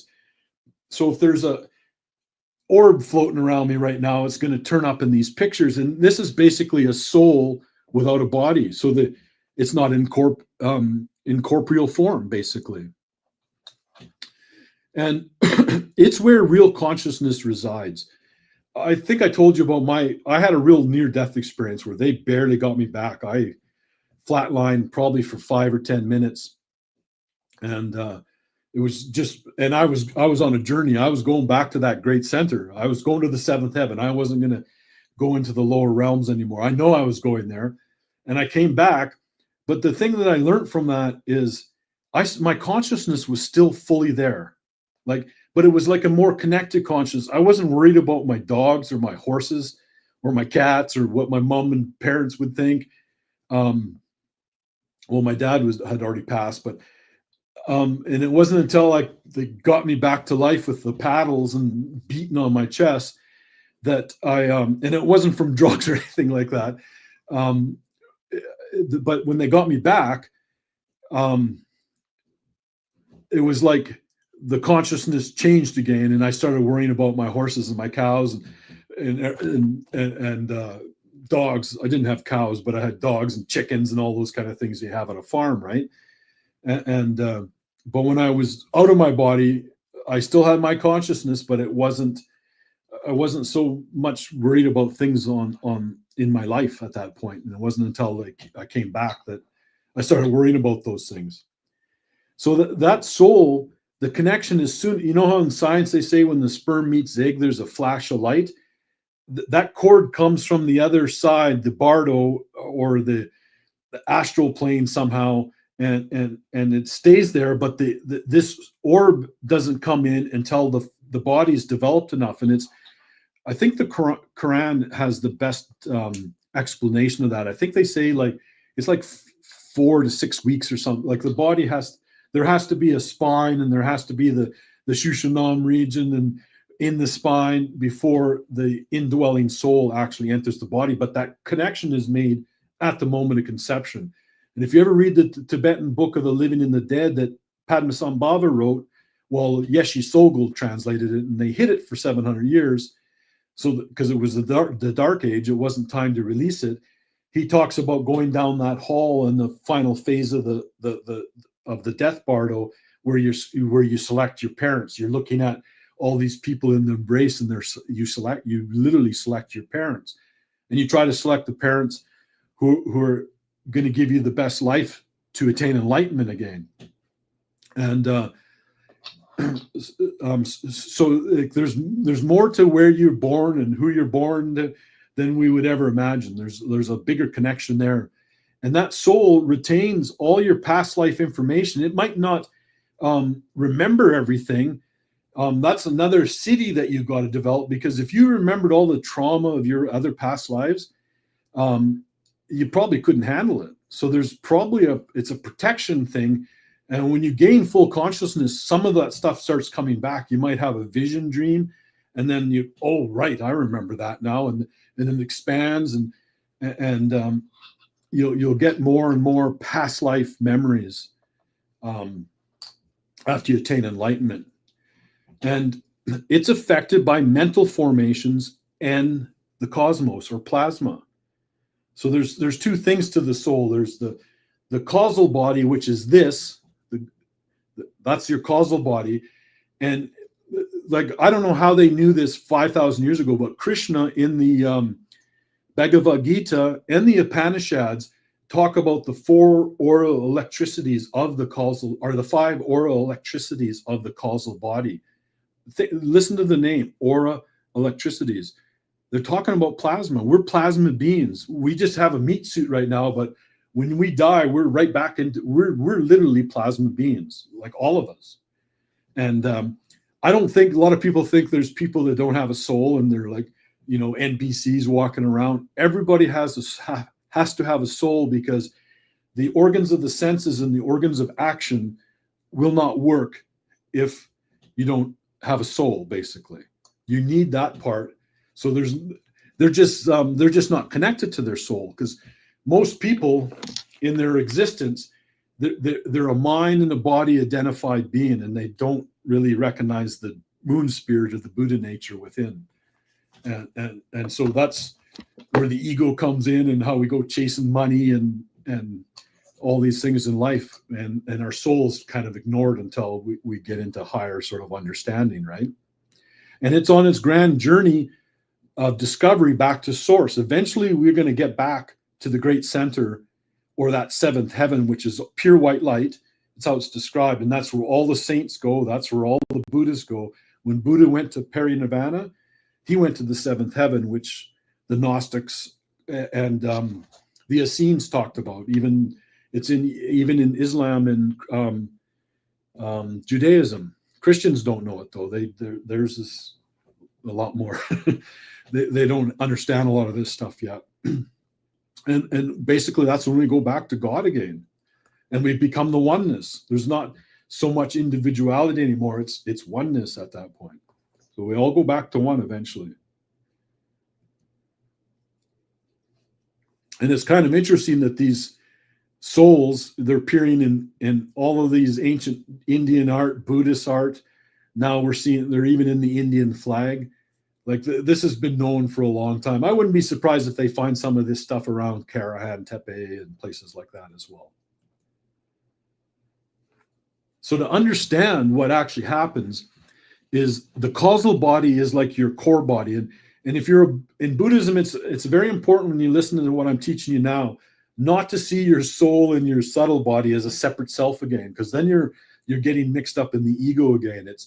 It's like a light. The Tibetans have the best way of seeing it. They just like a life stream, they call it, on its way through the cosmos, and eventually it goes back to source. But it might, it's a lot of us will stay on Earth for a lot more incarnations now, because what they don't realize, when I said when we go around that wheel one more time, and we hit the dark age again in 24,000 years from now, we're not going to fall down. Heaven is coming to Earth. That's what the term Ganden in Tibet, that means like to heaven. Well, and the Jews call it Gan Eden. Gan Eden, or heaven, is coming to Earth. That's what we're here for. This is like Earth is like the Thoth taught this in the Emerald Tablets. The Earth is like a portal, and the universe is growing so big that you can't just all go back to the great center. You have like other heavens out there, and I think that's what's going to happen on Earth. Heaven does come to Earth now. It's not quite yet. I think we're going to hit a wall before we get to that point. But in 400 or 500 years from now, this is not going to be the same type of place it is right now. Like it's going to be an enlightened world, and heaven's coming to Earth. That's what this is really about. And so the subtle body is the causal body's interface to the gross physical body. So in yoga, they break, and it's septenary. There's 7 bodies and 7 chakras. Now, a lot of the new age have 14 chakras and stuff. Well, in 2,000 years from now, they're going to be back at 7, right? That's just market differentiation. It's kind of like we should have said we were abducted by purple penguins and taken to the dark side of the moon. It's the same thing. It's just taking old wisdom and flipping it up, trying to make it something new. But we'll have 7 chakras in 7,000 years from now. But there's 7 chakras. There's 7 globes, like 7 realms. Everything in creation is septenary. And I think that when we do that 250 million year or 230 million year galactic spin in our solar system, the arms of the solar system rise and fall exactly 7 times. And that's where they get that 30 million. It takes 30 million years to go above the galactic plane and back down. It's the universe just works that way. I don't know why it's always 7, 7, 7, 7. But 7, it's 7. But they break it down into 3 so most yoga is about the union of those 3 bodies: your gross physical body, your subtle body, which is your light body, and your causal body, which is like the core. So this is seen as the core, and then the subtle body, the light body, powers up the chakras, and each one is connected to a gland. All of them connect to a gland except for the crown chakra. It's the one that the moon chakra of Thoth, it just sort of sits at the top. It's outside the body and it's not connected, because at the final stages, you got to punch through your cosmic body into the nirvanic body, and then you have enlightenment. Then you're connected to everything. So that's why a lot of the higher practices really aren't getting involved with your crown chakra, because it doesn't really happen until is truly activated, until you attain enlightenment. There's some techniques that use it, but I would go from there to the one at the navel and do the 5 if you're doing some of these cyclic breathing techniques. If you think you're doing it up there, you're not. But if you want to do it, you can do it. It's up to the individual. But so Krishna said that the physical body is the field, and the causal body is the knower of the field. And so when the subtle body generates these 7 chakras, it also uses the central spine, or I was going to say umbilical cord, but what's that cord that runs up your spine? Somebody will know it. I'm just having a brain fart here. But that's your Shushumna Spinal cord? Spinal cord. and then the wind channels curl in between the Ida and the Pingala, curl in between and go up the so you have wind channels, and that's what some of these higher yogas and pranayama breathing is. Your physical body needs food and water to survive. your soul and your subtle body need prana, and prana comes from the morning sun. It gets into flowers, and if you've ever been into a cedar forest in British Columbia, you can just, it's just full of prana. Like that's, I kind of think the Great Awakening is going to be kind of British Columbia all the way down to where you're at, Rex, because of nature. Like you get, do you ever get the euphoric feeling when you're out just walking around in your place in the mountains and you smell that? That's prana. Like every day. Start doing the deep breathing where it's going deep down into your soul, and that's why like it's prana. It's, they call it the chi in some Chinese schools. It's got different names, but it's what powers the life force within, and each chakra resonates at a different frequency, and so if you have the crown chakra, it's you can hear it, and then there's rum, vum, like they all have a different tone. And the Tibetans have singing bowls that so if you're stuck in at your heart chakra, for example, they'll have a bowl that'll ring at that frequency, and it helps open that up. And the Egyptians had the same thing, but it was a little bit different. Have you ever seen the picture of the Ankh? If you ever, it's like a tuning fork, and you often see them touching the Ankh to the lips. And they also have this like metal staff device that's right at lip level, and they touched it and they hit it with the Ankh.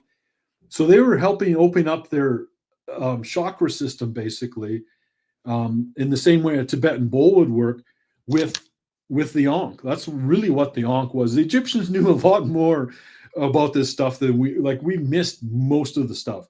And it was you always bringing up the Bava Chakra that made me kind of figure it out. We'll get to that in a minute, but it's the Egyptians knew all of this as well.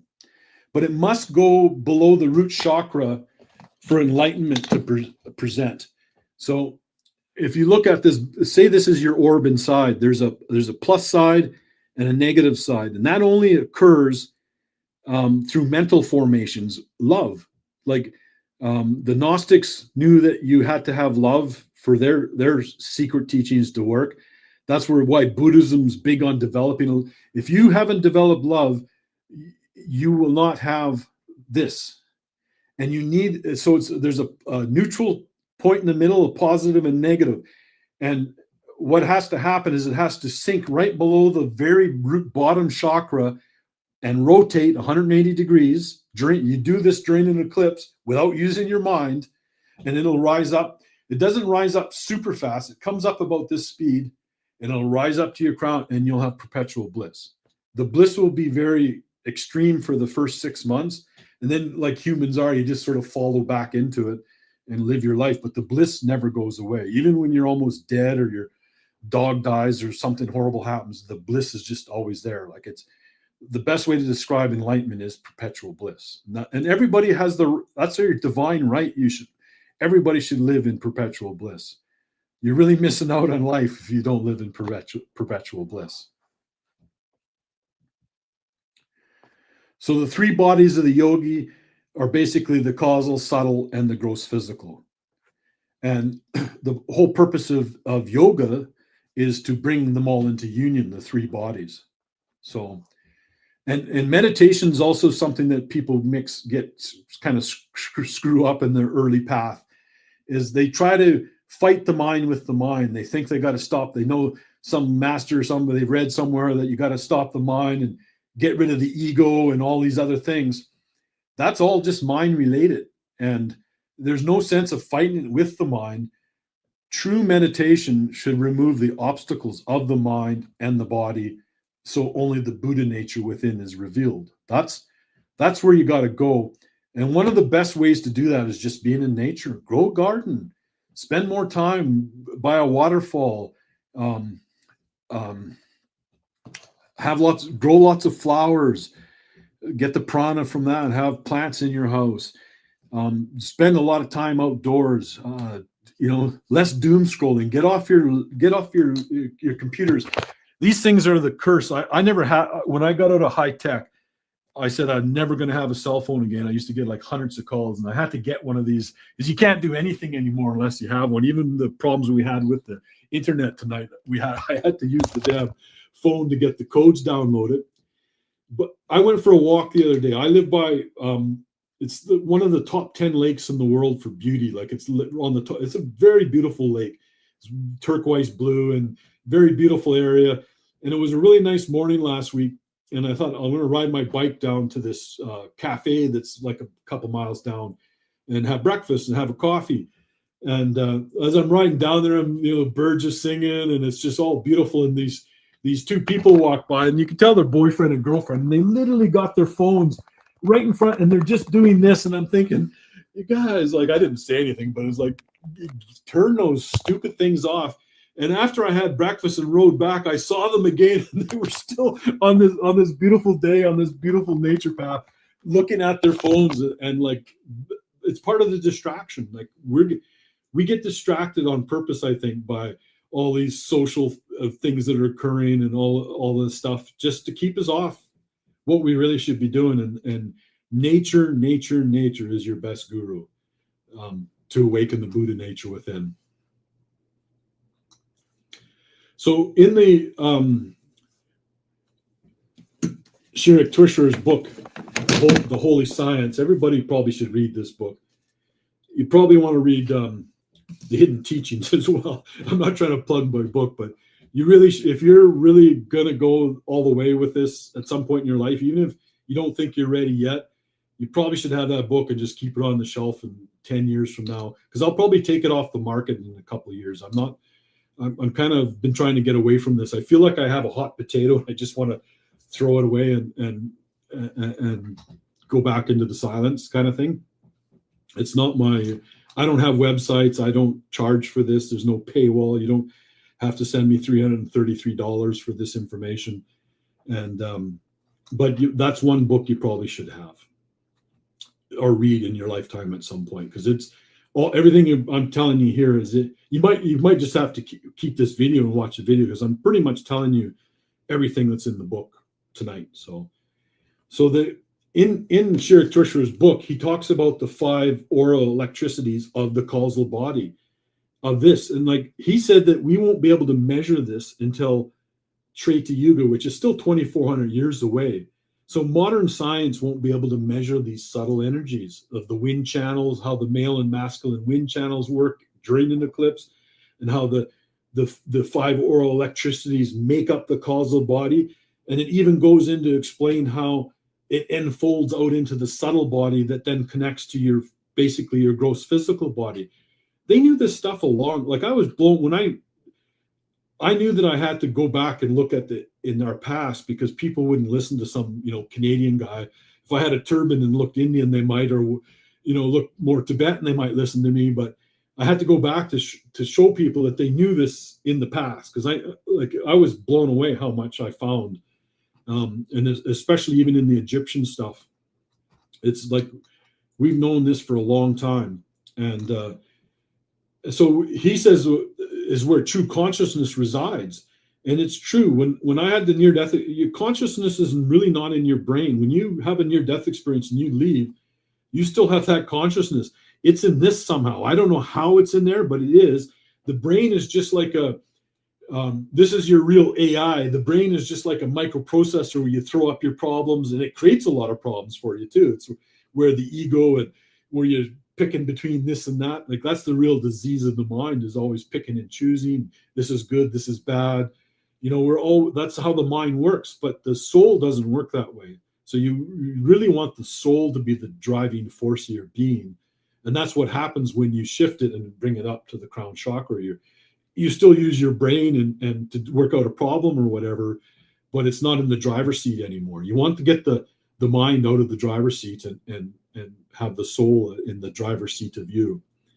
So the soul, this core soul, is affected by mental formations and like wisdom and love. Like everybody's heard how, the Gnostics talk about Nosis and the Buddhists talk about development of the wisdom mind.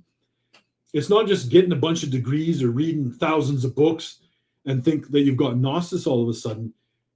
Jason Kapo, who is the founder of the Yellow Hat sect, the first Dalai Lama and the first Panchen Lama were his students. He's the guy who built Ganden Monastery. He said the understanding of emptiness is key to development of the wisdom mind. And the emptiness is about oneness. It's about how Buddha called it dependent origination, where we're connected to the water we drink. Speaking of water, we're connected to the water that we drink, the food we drink, our ancestors. We're connected to those things. But we're also, there's a higher connection, the soul connection to God, the universe. Like everything is interconnected. And so nothing's permanent. Like you and me and everybody, like, don't have an ego and think I'm just permanent. Or even when I go back to my non-corporeal form and I'm just an orb with a subtle body or a light body, that's still not permanent. That's just a life stream on its way back.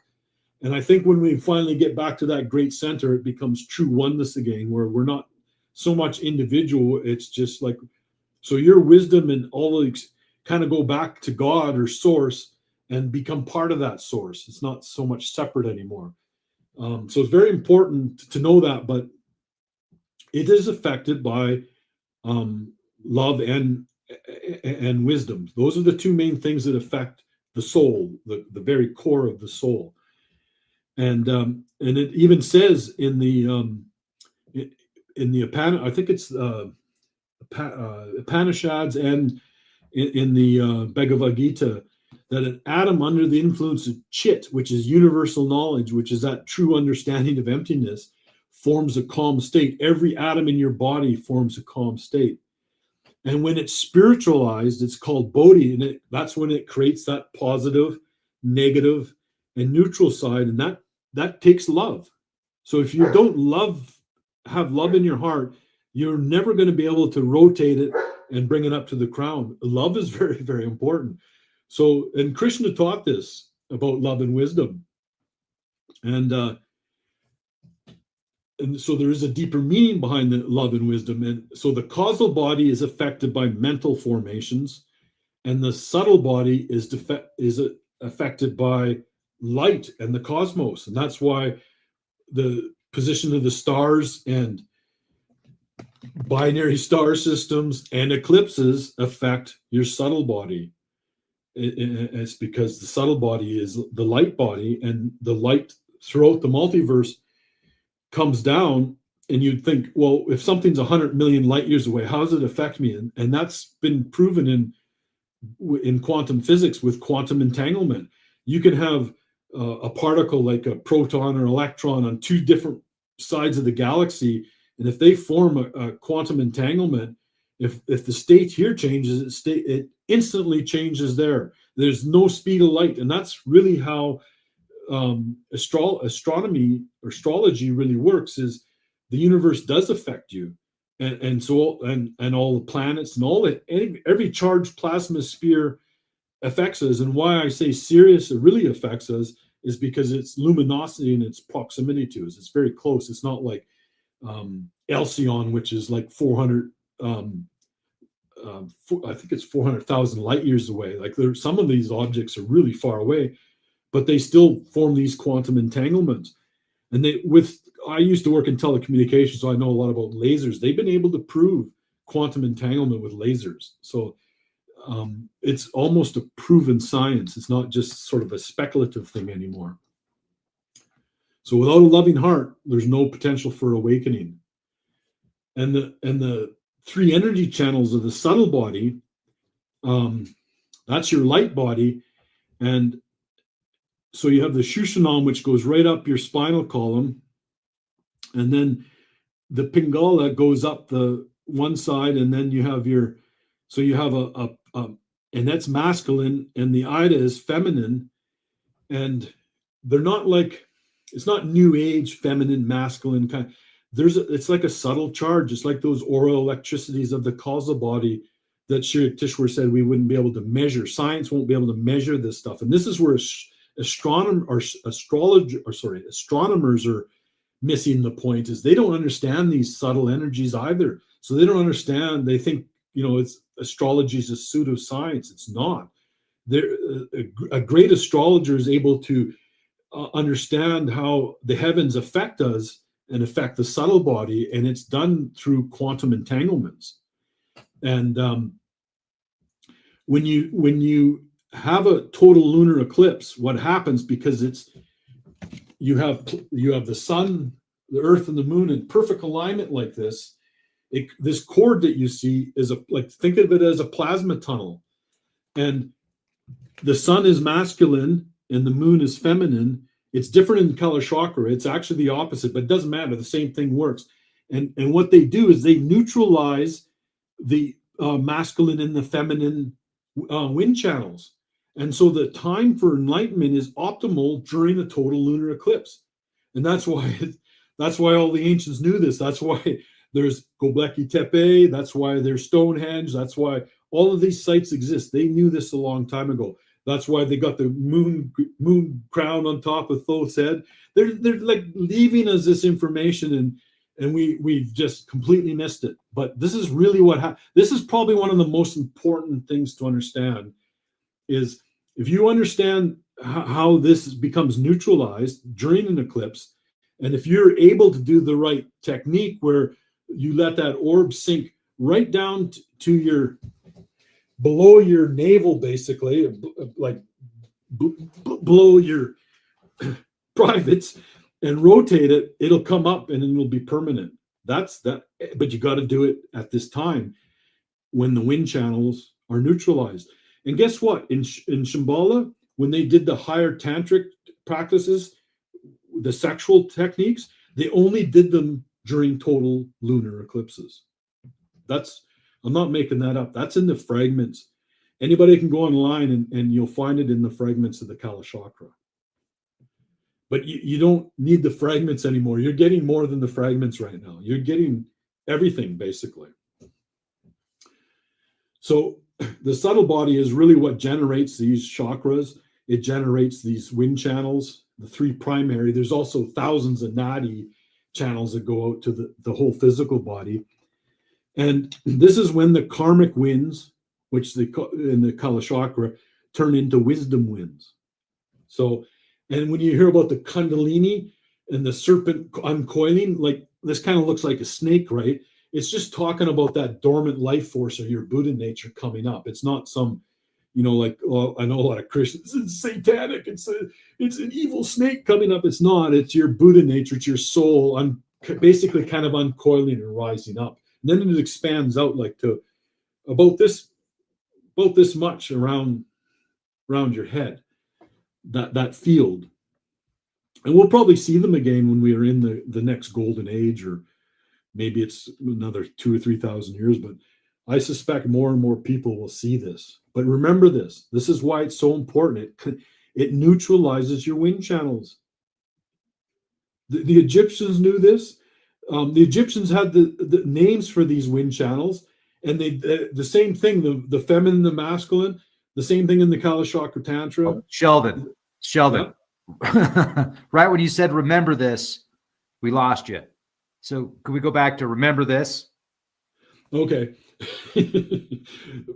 Archons are messing with our link again. Different galactic parasites. This is one of the most important things to understand is when eclipses happen, the sun is masculine and the moon is feminine. They cancel each other out, and they cancel the subtle energies of these wind channels that are also masculine and feminine. So it's an optimal time to shift the Buddha nature. So if you know how to do the technique at the right time, higher consciousness is going to be very easy to attain. And now that we're moving into Dwapara Yuga, it's going to even be easier to attain, because we're going from the energy of these binaries is much stronger, because we're getting closer together now, and the plasma exchange between them is more powerful. And that's why astrology needs to lift its game and realize that their charts are going to be more powerful, because even though the heavens are still doing the quantum entanglements, are doing the same thing, it's like a transistor. Our two suns are like a transistor, and they're magnifying it. So everything's starting to change now, and we got to be ready for it. it's a good time really for enlightenment. The controllers are going to try to hold us back, but I don't think it's going to work. I really don't. So the quantum entanglement theory basically supports the Buddhist concept of oneness. The Buddhist void or the Taoist Tao, it's all the same thing. It's the oneness, and we're connected not just to the water and our ancestors, but we're connected to the cosmos as well. So two entangled particles can share that same state no matter what the distance is. And Buddhist teachings on dependent origination really cover that. And the Buddhist void includes the sun, the moon, and the stars and everything else. It's everything. Same with the Tao. They knew this quite a long time ago. Karma itself is a form of quantum entanglement. So like if you do something bad to somebody else, and you think, a lot of people think, oh, that how can that karma be carried forward? It's because we're light beings, and that light that you've affected somebody, you've affected a fellow light being, and there's a karmic price to that. And you see that a lot in some of these people who do a lot of scamming, new age scammers and stuff. You look at their lives now; they're falling apart. They don't look healthy. They're, it's starting to catch up to them. Like, this is not the time to be trying to sell spiritual fluff. It's the time to really trying to be helping others attain enlightenment. And Krishna even warned that if you're even doing too many positive deeds, you can create karma that might make you have to come back. So you got to tiptoe through life and just have as little karma effect on others and yourself as possible. Like walk the higher path, because it does come back. It's just, and the only way you have to burn it off. Basically, you have to live those bad experiences if you created bad experiences for other people, because at the subtler level, we're all just light bodies, and this stuff is getting exchanged between each other. So karma is real. It's not just some new age concept. It's a real thing. So astrologers are essentially decoding the quantum entanglements of the cosmos. That's what they do. And a lot of them don't understand that, but that's truly what's happening. And it's affecting the light body, not the causal body. The causal body is affected by love and wisdom and things like that, mental formations. And the other one is affected by light. And we're all light, right? So this thumbprint of creation is in all things. Like if you look at a galaxy and clusters of galaxies, you see the same thumbprint in the human brain cell. It's like these patterns are repeating. It's like the thumbprint is there everywhere. And so the plasma universe affects human consciousness, and the quantum entanglements with the cosmos shapes our destiny.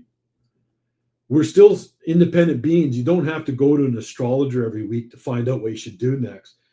Because a lot of this stuff is subtle effects as well. But if you're like getting married or starting a business, it might be a good idea to talk to a really good astrologer. And the other side that's against you, they're big into way bigger into astrology than you could ever imagine. Like they know all of this stuff too. And the interesting thing about there's some of these are getting, I think that was from the download, but so the hidden teaching, this is why I called my book The Hidden Teaching, because it was hidden in all, it's not just in Buddhism. I'm mostly talk about the Kalachakra Tantra, but I quickly found that it was in Hinduism. It's in the Egyptian stuff. It's all these ancient societies knew this stuff.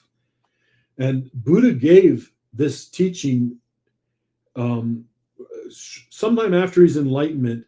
The king of Shambhala, his name was Sachandra, the first Kalki king. The interesting thing about the Kalki kings is in Shambhala, there was 7 wisdom kings. That's where you get the number 32.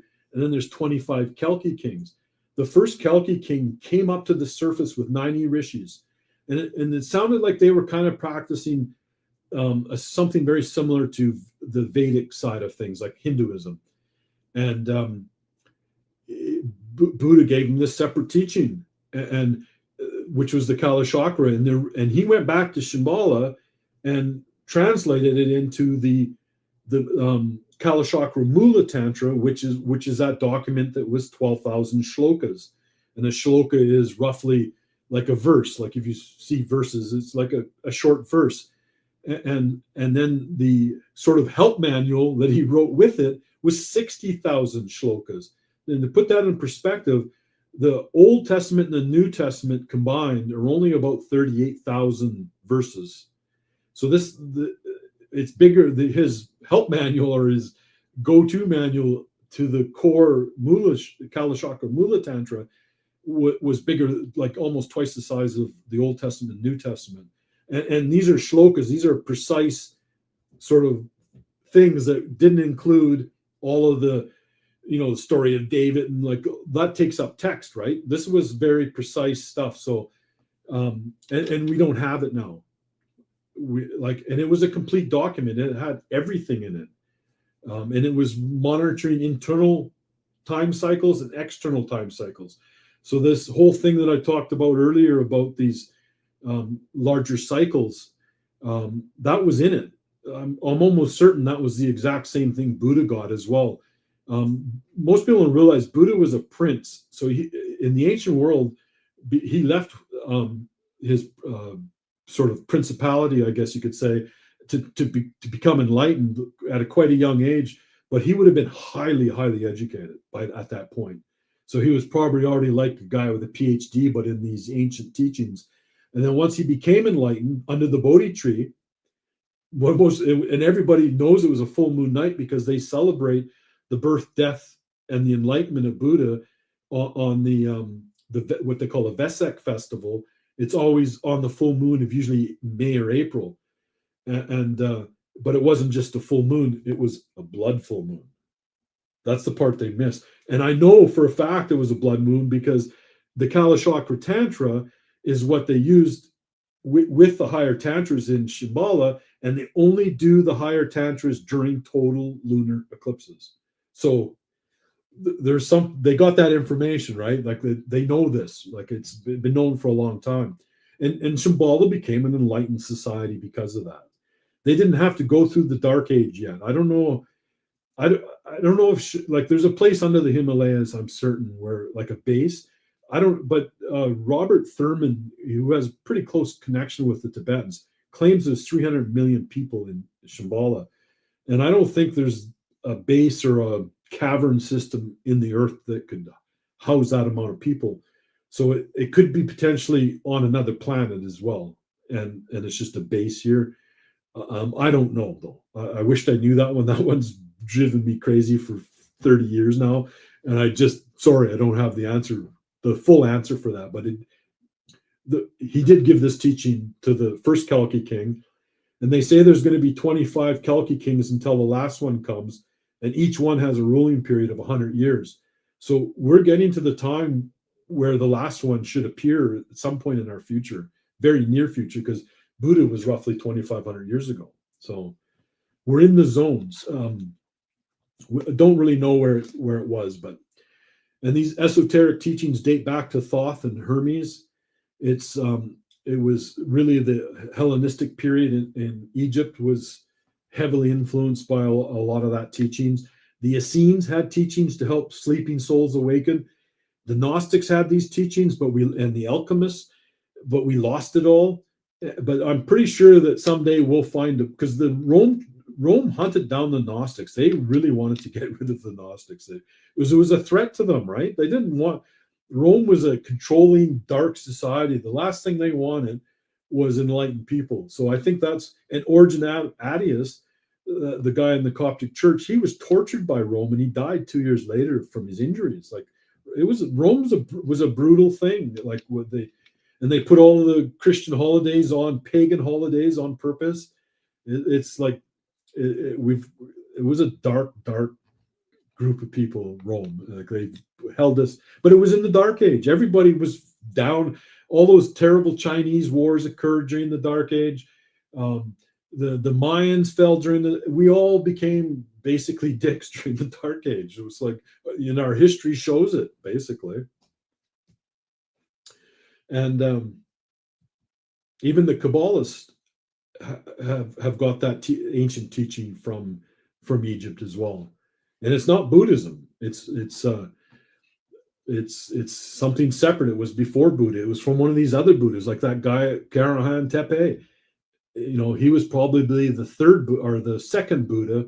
The third one was kind of probably in Treta Yuga, and then in the Dark Age, Shakyamuni Buddha was like the king of the Buddhas, really, because he had to become enlightened during the Dark Age. Like that's, and same with Jesus. Jesus became enlightened during the Dark Age. And Padmasambhava became enlightened during the Dark Age. Those are the real, to become fully enlightened in the Dark Age is quite an accomplishment. It's so if you learn anything here tonight is to become a yogi, you got to master these three things. And Krishna said love and wisdom are equal. And that's the Gnosis and getting the polarity in your orb where it can flip and then rise during an eclipse. That was very key to understand those. So there was much deeper meaning in that short little phrase that he said. But what I'm trying to teach, what the Kalachakra really shows, is that timing and the technique. So the timing is the eclipse, total lunar eclipse. And that's when those wind channels are neutralized because one's feminine and one's masculine, and the sun is feminine and masculine, and the moon is feminine. When that plasma tunnel occurs, it cancels everything, and it's an optimal time for enlightenment. And that's why they did the higher tantras in Shambhala during total lunar eclipses. And that's why all of these megaliths that can predict eclipses are all over the globe. So if you master the love and the wisdom and the technique and the timing, you'll become your own master. You will attain enlightenment in one lifetime. It's not you don't have to become a monk. Everything that you need to become enlightened is with you right now. It's in you right now. You're already Buddhas. Everybody watching this has the potential to be a Buddha. It just you haven't shifted your Buddha nature to your crown chakra, but you can. It used to be hard to unlock, but it's not that hard to unlock if you understand these teachings. So the ancients knew about timing and technique. They knew that you have to do it during a total lunar eclipse. That's what happened to Buddha under the Bodhi tree. They left us clues. He almost gave up in life. So he wasn't doing the higher tantra where he was making this orb go low. He gave up on life so much that it went low anyway. It was sinking. And just probably almost by chance, it sank low and it came up and he became the Buddha. And that's what happened to him. And that's what will happen to anybody that does this. It'll always be the same thing in the sky. It'll be a blood moon. And they try to make them into omens now. And you've ever noticed that when those tetrads, remember when we talked about the tetrads and the triads in 2014, 15, and then the triads in 17 and 18? That was an important period of enlightenment. I probably should have worked a lot harder to get my teachings out then, but I think I told you I contacted one of these guys who was well known back in 2019, said the 2012 thing is wrong, it's going to be later, and then told him about these teachings. And he was 2 weeks later at a conference selling it like he understood it, and he didn't. And I knew then that the Tibetans hid it for a reason, and I thought I'd better just be quiet for a while. So we missed that huge opportunity. That won't happen for another 700 years. But they always happen. There's an eclipse happening, a total lunar eclipse happening what's the day today? In 3 days from now. They always happen. They don't always right over your head, but in your local area, like that's every 20 months or every 22 months on average. But they always happen. So like there's no rush. Figure out the technique and start doing these like Secret of the Golden Flower type cyclic breathing techniques, and learn to stop your mind naturally. Learn what I said about emptiness and how you once you really understand emptiness, your mind's not making distinctions anymore. Your mind has to stop during this period. If you go out and watch an eclipse and you try to push your Buddha nature down with your mind, and you're cussing and swearing, or you got kids running around, there's people bothering you, it's not what you got to be kind of quiet and chilled and really tired. And that's the other clue that the ancients left. Buddha completely gave up, but there was Wei Nung. He was just a kid. Wei Nung was like, he was illiterate, and he had to haul firewood to feed his family because his father died. And he was out in the forest cutting firewood all the time. And he came into town one night and he heard somebody mention one line on the sutra, and he instantly became enlightened at like 12 or 13. And so just fatigue the mind. And I think that's why they built these Stonehenge and all these devices.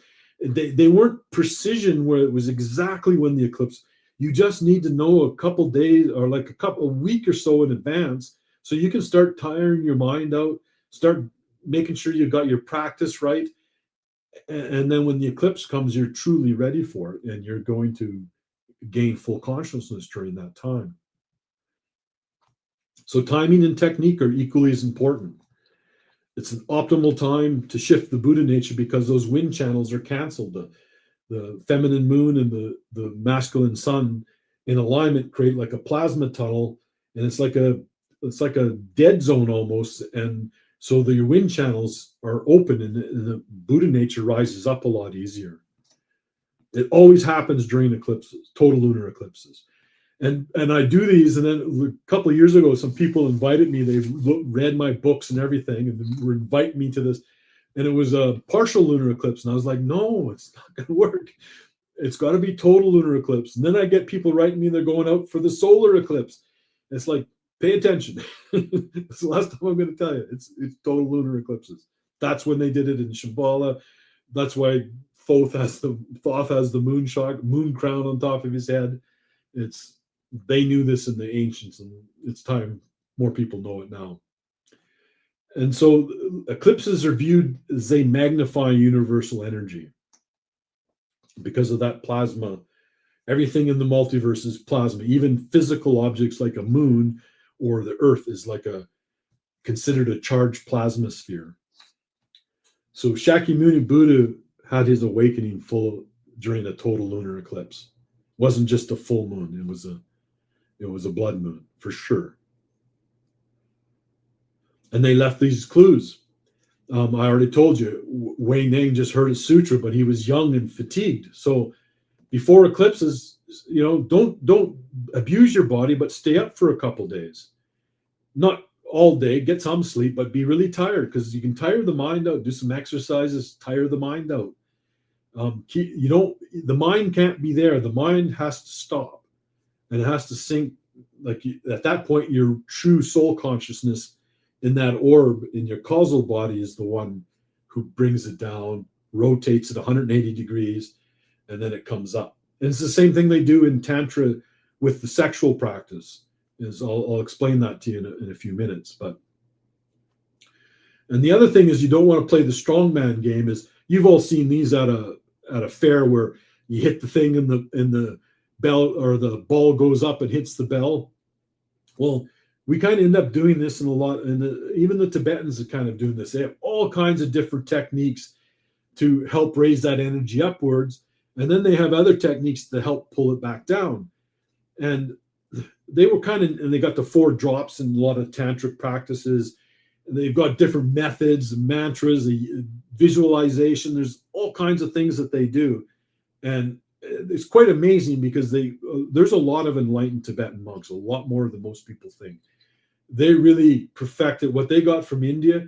They really perfected it, and all these guys were becoming enlightened during the Dark Age. So I'm not trying to knock a lot of these difficult techniques. What I'm trying to tell you is you don't need to do them if you understand the mechanics. I don't think, when I read all these ancient documents, none of them explain it as probably as good as you're getting it right here tonight in this presentation. You would have to read numerous books and maybe even have the experience yourself to really understand it. And so they didn't really understand it completely then. But if you understand it, and you understand what's really happening to the causal body, and how you can stop the mind much easier just by the connection to nature and doing getting that pranayama going into you, or prana going into you through pranayama techniques. You don't have to do all these other complex techniques to the level they did in the past. Because what happens is it just goes up and it comes back down again. It goes up, it comes back down again. And then they do different practices, like where they start working just between the top 3 chakras with that orb. But when they're finished, it kind of goes back down again. And this is where Buddha and Wei Nung really left clues. Is one was fatigued and it dropped right to the bottom and flipped and went up. And in Buddha's case, he was practicing extreme form of yoganism. And he was almost like, when you see that picture where he's really thin, he wasn't eating or anything. It was like, and that's where he came up with the middle way. After he attained enlightenment, he realized I was on the wrong path. I was trying way too hard, but it was never really the wrong way, because he became the Buddha, right? And he left us.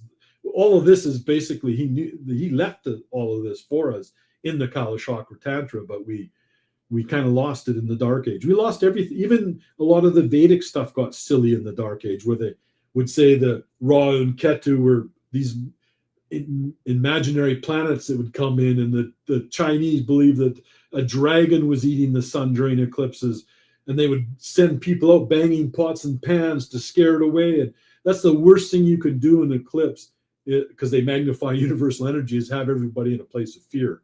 When a total solar lunar eclipse occurs, everybody on planet Earth should be sitting in circles and visualizing a beautiful world and a beautiful future for that 7 minutes. And that energy will be magnified 10,000 times. That's what we should be doing.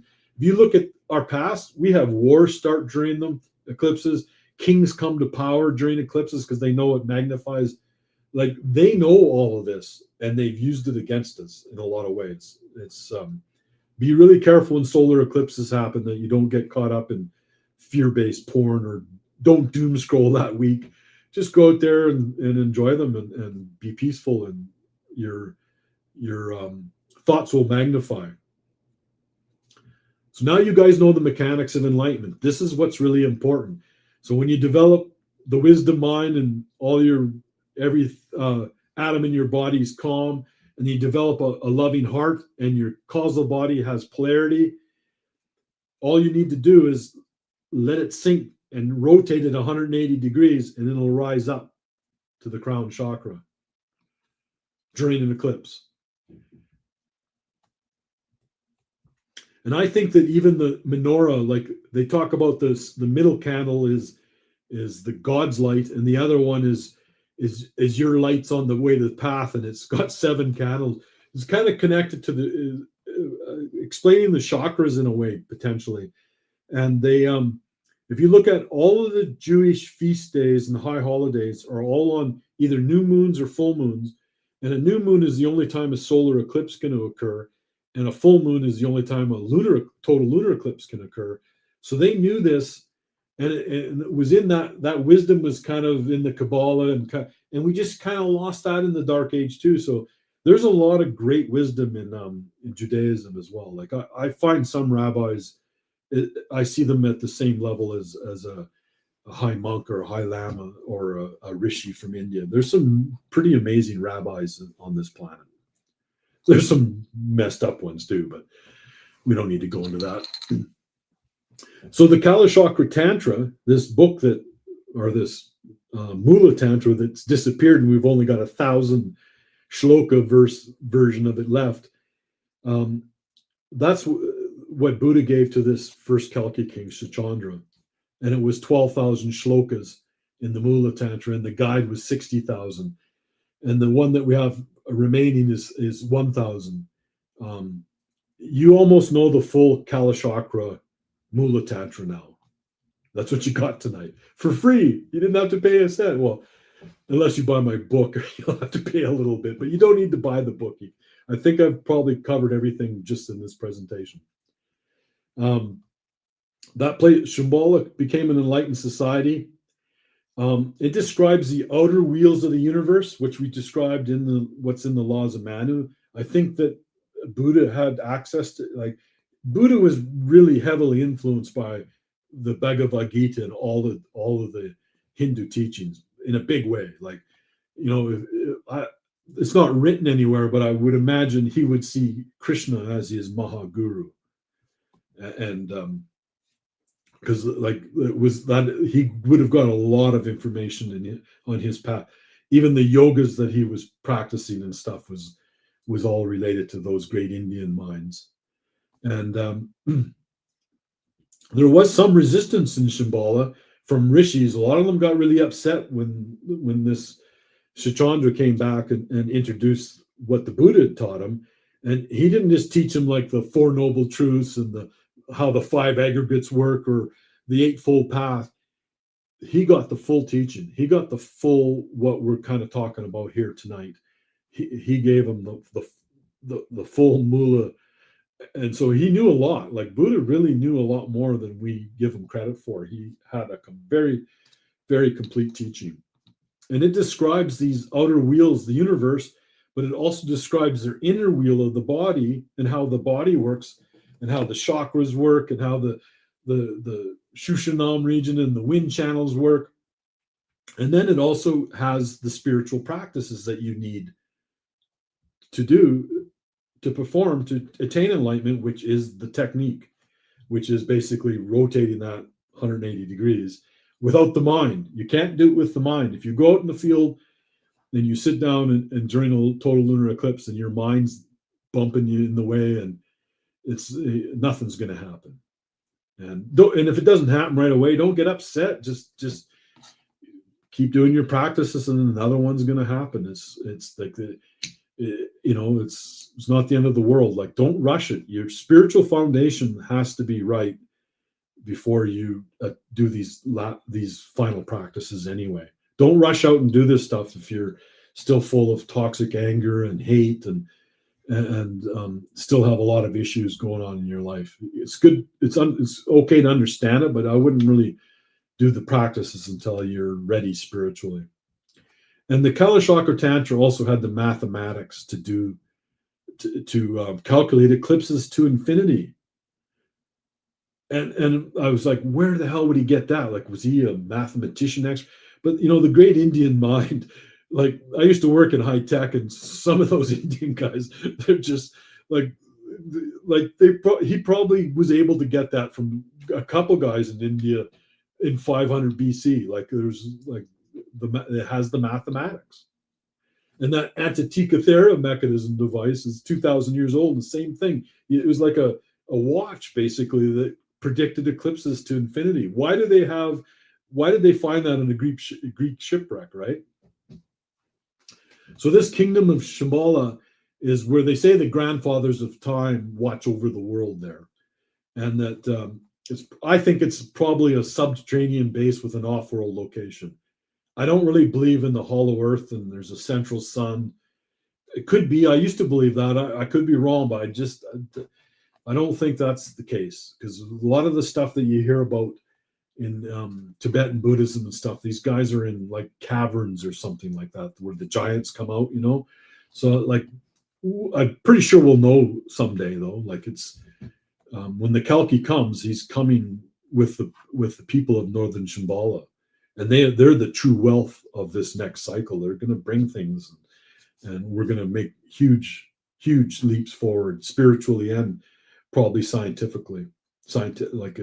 From a science perspective.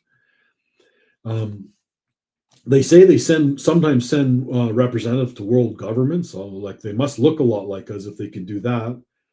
I told you that the 300 million people, I don't know if that's the case, but that's what the Tibetans told Robert Thurman. I've heard him say that in podcasts. And each Kalki king rules for 100 years, and there's 25 of them, and Buddha was 2,500 years ago. So sometime in the near future, we're probably going to hit that, where the last one comes, Rudra Chakran. And he's a wrathful one, though. Like, he's not coming to kisses and hugs. He's like, it sounds like the dark ones are removed by direct means, if that makes any sense. It's the same with the story of the Kalki. He's not, and the rider on the right horse in Revelations carrying the sword. Like, even the Kalki carries a meteor-like sword called Ratna Maru, and it's not a large Tibetan butter knife. It's a weapon. And in Tibet, they call them Rijden kings. Same thing, just different name. So they got the same countdown. And the last Rijden king is, a lot of people think it's an emanation of Padmasambhava. He's, in his future incarnations, he becomes the last Rijden king, basically. And they actually give a date. There's actually a date of 2424. I always thought that date was quite interesting, because I told you it was 2024 if you use the Mayan calendar and the Olmec Stonehenge calendar in Canada and subtract it from Krishna's departure in 3102, you end up at 2024. But then I think Jay Widener talks about those minor cycles. There's a 400-year minor cycle. I find it kind of interesting that it's that 400-year minor cycle exactly with the 2024 stuff that I say. So maybe it is another 400 years before this happens. I don't know. I wished I did, but it's kind of hard to put your finger on those things, right? So this is where this is answering all your questions about the Yama now, Rex. So this is the Emerald Tablets, and same with the Gnostics. A lot of times when I give these presentations, people will put in the comment, you should read, I've read all the, you will not get enlightened reading. They'll lift your spirit up and you'll learn a few things, but in all the Gnostic literature, they don't have what we just went through tonight. You'd have to read a lot of it. And same with the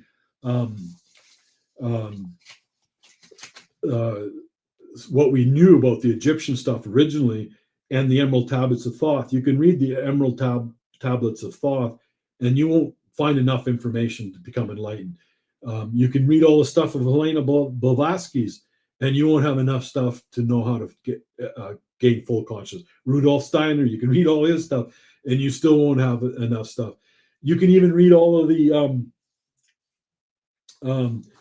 stuff on alchemy, and you'd have to read like hundreds. Jay Widener told me this. He said you'd have to read all of those books, like many, many books, just to be able to kind of piece together some of the stuff that's kind of condensed here. So it's all over the place. It's very hard to figure this out. But this, out of the Emerald Tablets, I thought was very important. And this is from the supplement tablet, which is 14, I think it is. And just read this.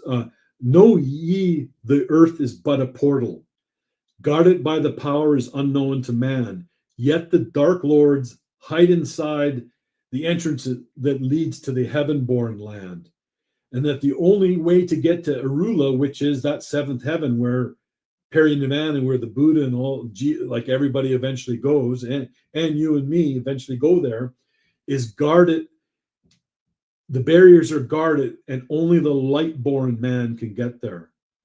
And what does that mean? That means only the enlightenment allows you to escape the wheel of samsara. And that's the exact same teaching Buddha gave. He said, you don't leave the wheel of samsara or the 7 or the 6 realms that the Yama's under control of until you become a light-born man or enlightened. And Jesus said the same thing as well. He said in Matthew 6:22, therefore thy eye be single, the whole body shall be full of light.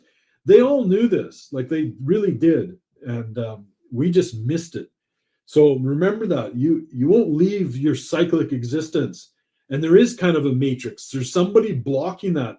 When I read some of the stuff that El Morey, the master El Morey, gave to Nicholas Raic, he basically said that the astral realm or the lower Bardo is just filled up with souls wandering around. And sometimes they spend as much time in the astral realm wandering around lost than they do in corporeal form. Whereas if you read the Tibetan Book of the Living and the Dead, a lot of high lamas can go right through the lower Bardos and have rebirth within 49 days. They're not stuck in that realm.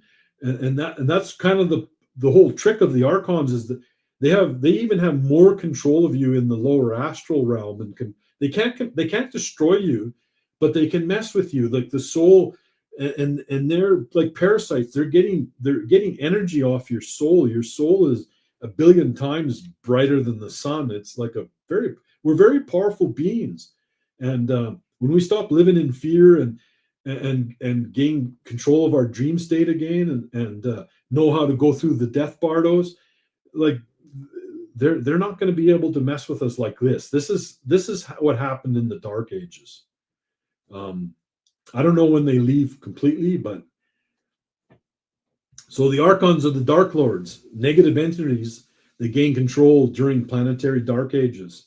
The Tibetans called them mountain spirits. Islam called them the jinn. Christians call them just evil spirits. They're the creators of that dark night of the soul when you first awaken. And that's why I think a lot of, in the Dark Age, a lot of this teaching wasn't, like Buddha didn't give this teaching because, he was in 500 BC, that was already 500 years into the Dark Age. He knew that we couldn't have that teaching yet. Padmasambhava wrote the Tibetan Book of the Living and the Dead. Well, Yeshe Shogul, which is a female Buddha, wrote it, and she hid it.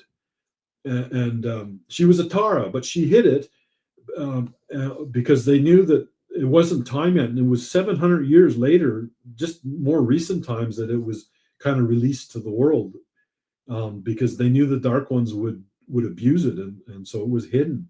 And there's other treasures that apparently Padmasambhava hid. And future Tertons, which are like wisdom revealers, will reveal these teachings to us. So we'll probably see more Tertons appear in the future as well. And so you got to know how to cross the death bardos, which is in the astral realm. Fresh flowers, they hate prana. They don't like to be around, like, that's why there's incense and nice smells. Have your home, have beautiful things, have beauty in your home, have beautiful gardens. That's the best way to keep Archons. Don't be angry all the time. Don't have toxicity in your life. If you have like a toxic parent or a toxic family member or a toxic boyfriend or girlfriend, like you don't want that in your life. Like you want to have more positive things in your life and keep the Archons away. If you ever go in, like they're in hospitals, abattoirs where they butcher, wherever there's decaying matter. So if you have fresh flowers, I know women are really bad. They'll keep the flowers until this looks like swamp water and green stuff. And then you're getting the opposite effect. That's decaying matter attracts Archons, death. And that's why a lot of cultures cremate their people, is they believe that the decay of flesh attracts Archon. Negative, anything negative is, casinos, brothels, all that kind of stuff. Like, if you want to be careful who you're having relationships with, intimate relationships with as well, because they can have Archons and they can come into your life in all kinds of ways. But if you don't have fear and you can gain control of you're way more powerful than any Archon. Every single person watching this right now has got more power at the soul level than any Archon. All they can do is trick you. When you gain your own power back, that's it for them. So the complete teachings of Buddha, and this is where you helped, Rex. You kept bringing the Bava Chakra up. So one time I thought I'll do in this next podcast, just for Rex, I'll talk about the whole teachings of the Bava Chakra. And then I started looking at the pictures and I was like, oh my God, they hid it in the art. Like this is hidden in the art. And I'll explain how the whole teachings there is. The three poisons of Buddhism, like greed, ignorance, hatred, are how we react to them depends on whether you're rising up to the higher realms or you're descending down into a hell realm.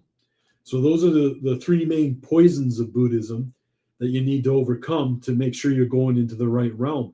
Now, they only have 6 realms in Buddhism, and the Buddha went there, I believe. He was the Buddha. He didn't get this out of a scripture, I don't think. He actually went through these realms. And there's the God realm, and a lot of people think that's God with the big G. That isn't the great center beyond space-time and false morality. That is like a construct, like the souls, when we go into the astral realm, good souls, higher beings can, like, I think even Tashita heaven may be in this realm, where the good souls kind of rise to the top and the dark things go to the bottom. And so we kind of create our own realms in a way, but they're guarded. The exits to these realms are guarded by Archons.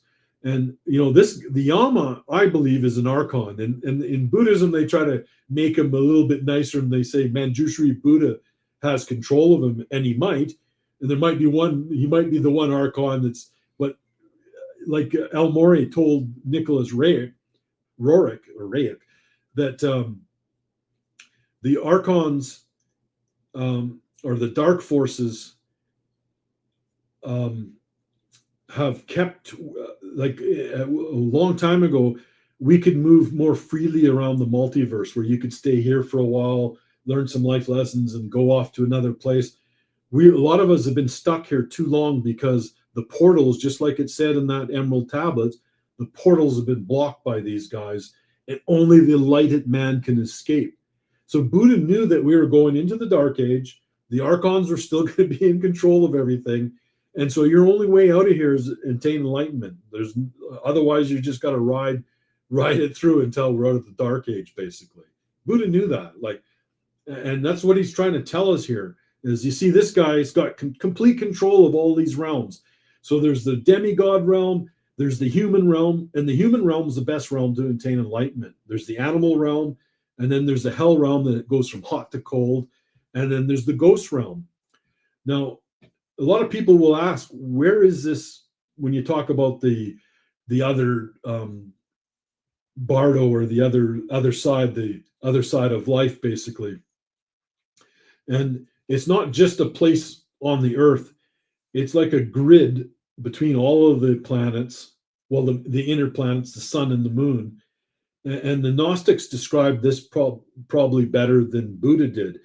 And it's like where the Emerald Tablets, where it says the earth is a portal. Well, you got to look at all the planets as a portal, and they're kind of linked together. So if you're like a ghost, say you died in a house and you were murdered or something, and your spirit's still kind of lingering there, for example, you might just sort of appear once in a while as an apparition in that house, and then you kind of go back out into this astral realm, and it's kind of made up of all of these spheres. You haven't left to the seventh heaven. Only the lighted man or lighted woman, like it's gained man, but it's lighted, enlightened ones can escape. And it might not be the case when we get into our golden age again, because I don't think this guy will block the portals anymore. That's part of the Dark Age. And so here's where I found the clue, though, when I started looking at this and I was going to describe it. If you look in the old monasteries, because there's a lot of modern paintings of the Yama, but in the old monasteries, when they describe like the 12 aggregates or the 12 sort of conditions that create karma, and how you got to sort of go through your karma as well to get into the higher realms. There's a picture of the Buddha, and the Buddha is the path he's pointing to the path out of the wheel of samsara, and that's enlightenment. But notice that he's pointing to the moon, and you see the moon over there? It's often a blood moon, or it's a moon just going into an eclipse. So they hid, and there's always this little realm up above here that's different. And that's basically the seventh heaven. So in Islam and in Judaism and the Gnostics, when they talk about the seven heavens, they're talking about kind of the sixth realms here, which are branched out into the planets and the sun and the moon. It's like a realm. It's like they're like portals. It's hard. I know it's hard to kind of understand that, but when you're in spirit, it's a whole different thing. You don't need like a physical planet to operate on. When you go to the other side, it's way different, way different. But this realm is the seventh heaven. So when Buddha went to Parinirvana, he didn't need to go around this wheel anymore, because he was a lighted man, and he was able to go up to the seventh heaven, which is Parinirvana. The Gnostics knew this. The Egyptians knew this. I'm pretty sure the guy Göbekli Tepe knew this. We knew this in our history, and we lost it. It's kind of sad that we lost it, but And so if you look at like Sarah Monastery, these old monasteries, you look at the paintings and the walls of these, it's always a lunar eclipse. And I know that Tibetans know this because he passed just recently, but what was his name? It was a famous Rinpoche, what was his name? Lama Zopa. He'd always, because I like to watch these Tibetans. I find them quite cute, and I don't even watch them for their teachings. I just kind of watch them for their energy. You can tell this guy was enlightened too. My favorite, Google the name Dilgo Khyentse Rinpoche. And there's not a lot of stuff on the internet. He passed, his reincarnation is here again. He passed quite a way, but just look at him. Just watch a couple of videos. If you want to see what an enlightened Tibetan looks like, look at that guy. And you can just see it. Like it's just like you can see it. He was a big guy too for a Tibetan. So the Tibetans and this Lama Zopa would always tell his students, make sure you go out and do your practices during this total lunar eclipse, and do this practice during the total lunar eclipse. They knew. The Tibetans, they don't know all of it. I think their techniques could be improved as we go into this next cycle. But that'll happen now. And none of this stuff was shared about the eclipses.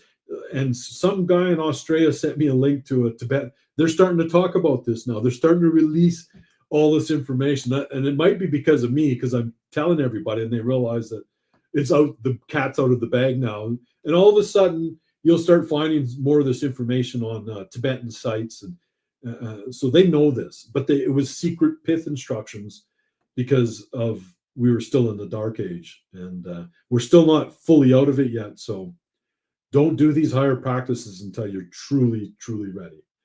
So the Tibetans hid it in their artwork, and I'll show you how the Egyptians did the same thing. So he watches over the Yama. Hey, Sheldon, over, real quick, buddy. How much longer are we going?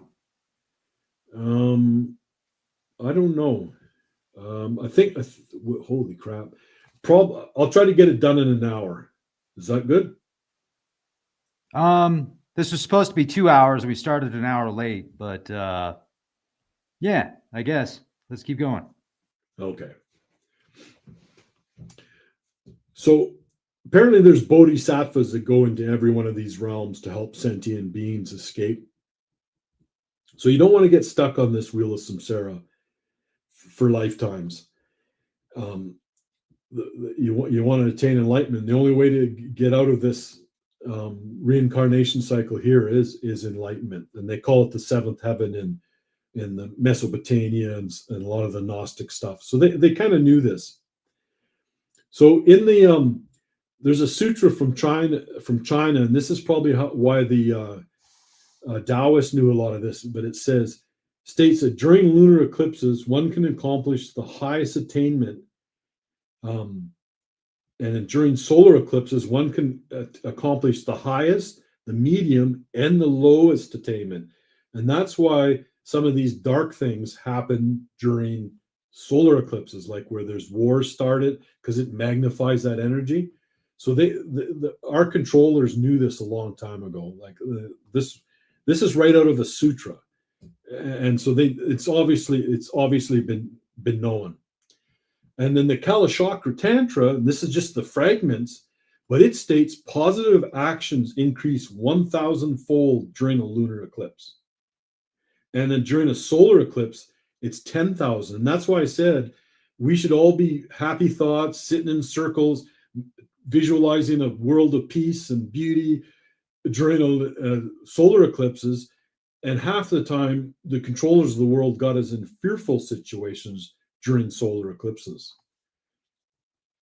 And the Kalachakra Tantra also says that the karmic wind channels, which is the Pingali and Ida, go from wisdom or from karmic winds to wisdom winds during lunar eclipses. So they knew that, like what I explained with you with the wind channels, they knew this thousands and thousands of years ago. And the esoteric tantric practices were only occurred with the dakinis during eclipses. And in the Kalachakra, they were treated as holy days. Eclipses were holy days in the Kalachakra. That's why they had all these devices all over the world, so they could tell when they were coming. They were treated as like a holy day. And that's why the Jewish feast and tabernacle days are on new moons and full moons. I'm certain of it. I could be wrong, but I'm pretty sure that it was on those days. So Kalachakra astronomy is very similar to Vedic astronomy. The only difference is the moon is considered masculine and the sun is feminine, the opposite. But it doesn't matter because the same thing would happen during an eclipse anyway. So it doesn't really matter. I've tried to find out why, but I couldn't. It just doesn't. It's just I couldn't find out why it was different in the Kalachakra Tantra. But they called the wind channels Lalana, which is associated with the moon, and Rasana, which is associated with the sun. So they had different names for the Ida and the Pingala, but it's the same thing basically. And they track those north nodal points on the moon, Ra-Uru and Ketu, for the same reason that they all track them. And they had different names. It was called Ra-U and Kalgini. So they had a different name for the bands that they're above and below the moon, so they could tell when an eclipse is going to occur, right? And Vedic astrology is very similar, but they got divided into 12 parts, but they're not like perfectly equal pies. They actually wait till the constellation completes, so they're not all the exact same size, even though in the diagrams they look like the same size. They actually are different sizes basically. And the stars are in a fixed background against planetary motion, so the precession of the equinox is built into Vedic astronomy. They're not like Western astrologers that have to resync their system every now and again to account for the precession. It's already in there. And then they have 27 nakshatras, but there's one missing, and the 28th is the only one, because they call them the 27 sisters in ancient Vedic astrology. And there's this 28th one, which is missing. You talk to most Vedic astrologers, they don't even know about it. And it was called Abhijit, and it was the only masculine one, though. And the only way you could get a masculine is during a eclipse, because the sun is the most powerful plasma sphere, and it's masculine. So when the eclipse occurs, it basically would make the moon potentially masculine as well. And that's the only reason why this was masculine. And it was a time of worship, which was during an eclipse. So they hid it there. But guess what? During the Kurukshetra war, Krishna removed the 28th nakshatra. He removed it like 5,000 years ago because he knew that they could potentially lose the Kurukshetra war if they knew about eclipses, because it was only like 2 weeks into the war. Like the war lasted about over 2 weeks. I think it was on the 9th day. I could be wrong. It could be the 10th or 11th. But there was a total solar eclipse. So if the other side knew that, they could potentially magnify the universal energy. They could, like, it really is that powerful. So he hid it, and it never came back again. But it was known. And the tantric path is, instead of those 3 main wind channels, they got 6, because they have another 3 below the navel, which is the part where in the embrace, in the later stages, that sexual energy can be transmuted into enlightenment. And they had usually a secret mother called a Sanyam, or a male consort called a Turton.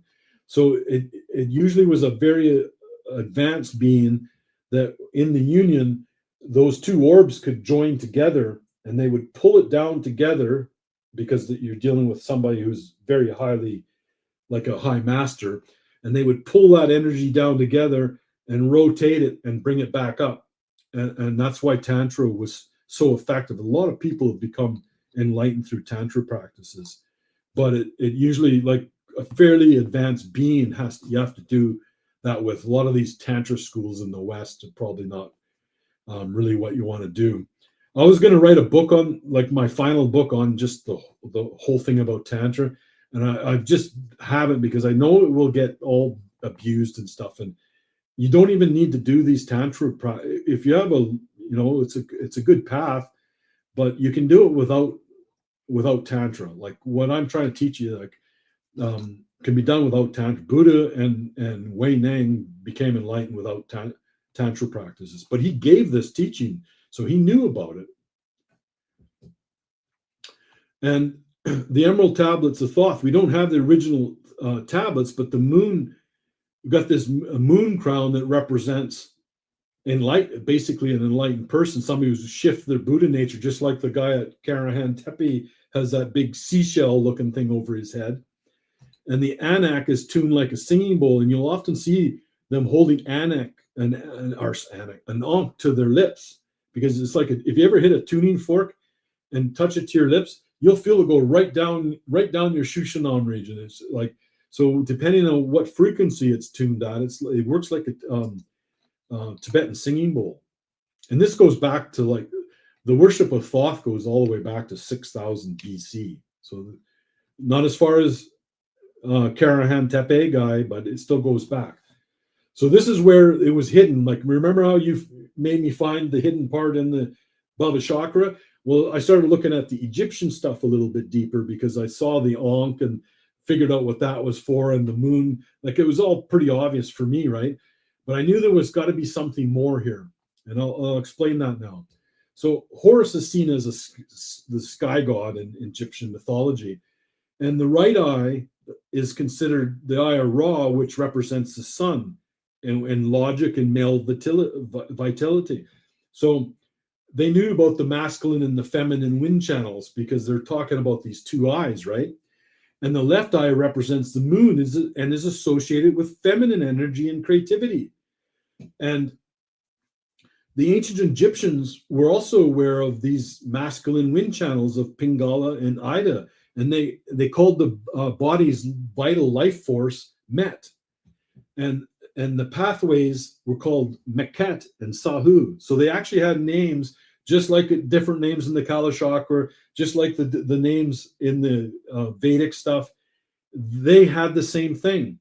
But here's the kicker: is I knew that the teachings, there was some teaching before the time of Buddha came out of Egypt, and that's why the Gnostics had a higher understanding. The Essenes had the secret teachings to help sleeping souls awaken. The Kabbalah, the elements of Judaism had this, and it was obviously didn't come from Buddha. It could have come from India, because Krishna was around, but this is even before Krishna. It wasn't before Rama, though, so some of this could have come from India, but I don't think it did. I think it came from Egypt, which probably potentially came from Atlantis originally. But here's the kicker: in Matthew 6:22, where Jesus said, "Therefore that I be single, the whole body shall be full of light."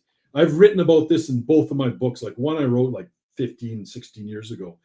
And where the eye is single, the whole body shall, like, you think that's non-duality. If you live in non-duality, you'll obtain enlightenment.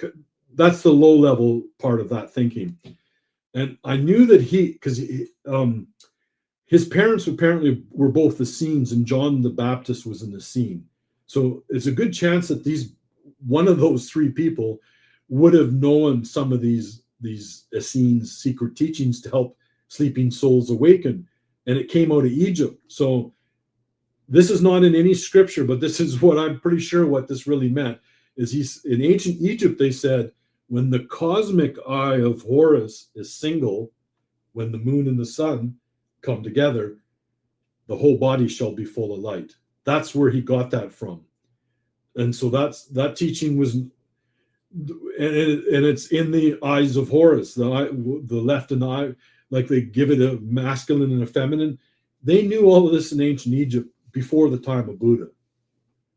This was known a long time ago, Rex. Like it was known a long time ago.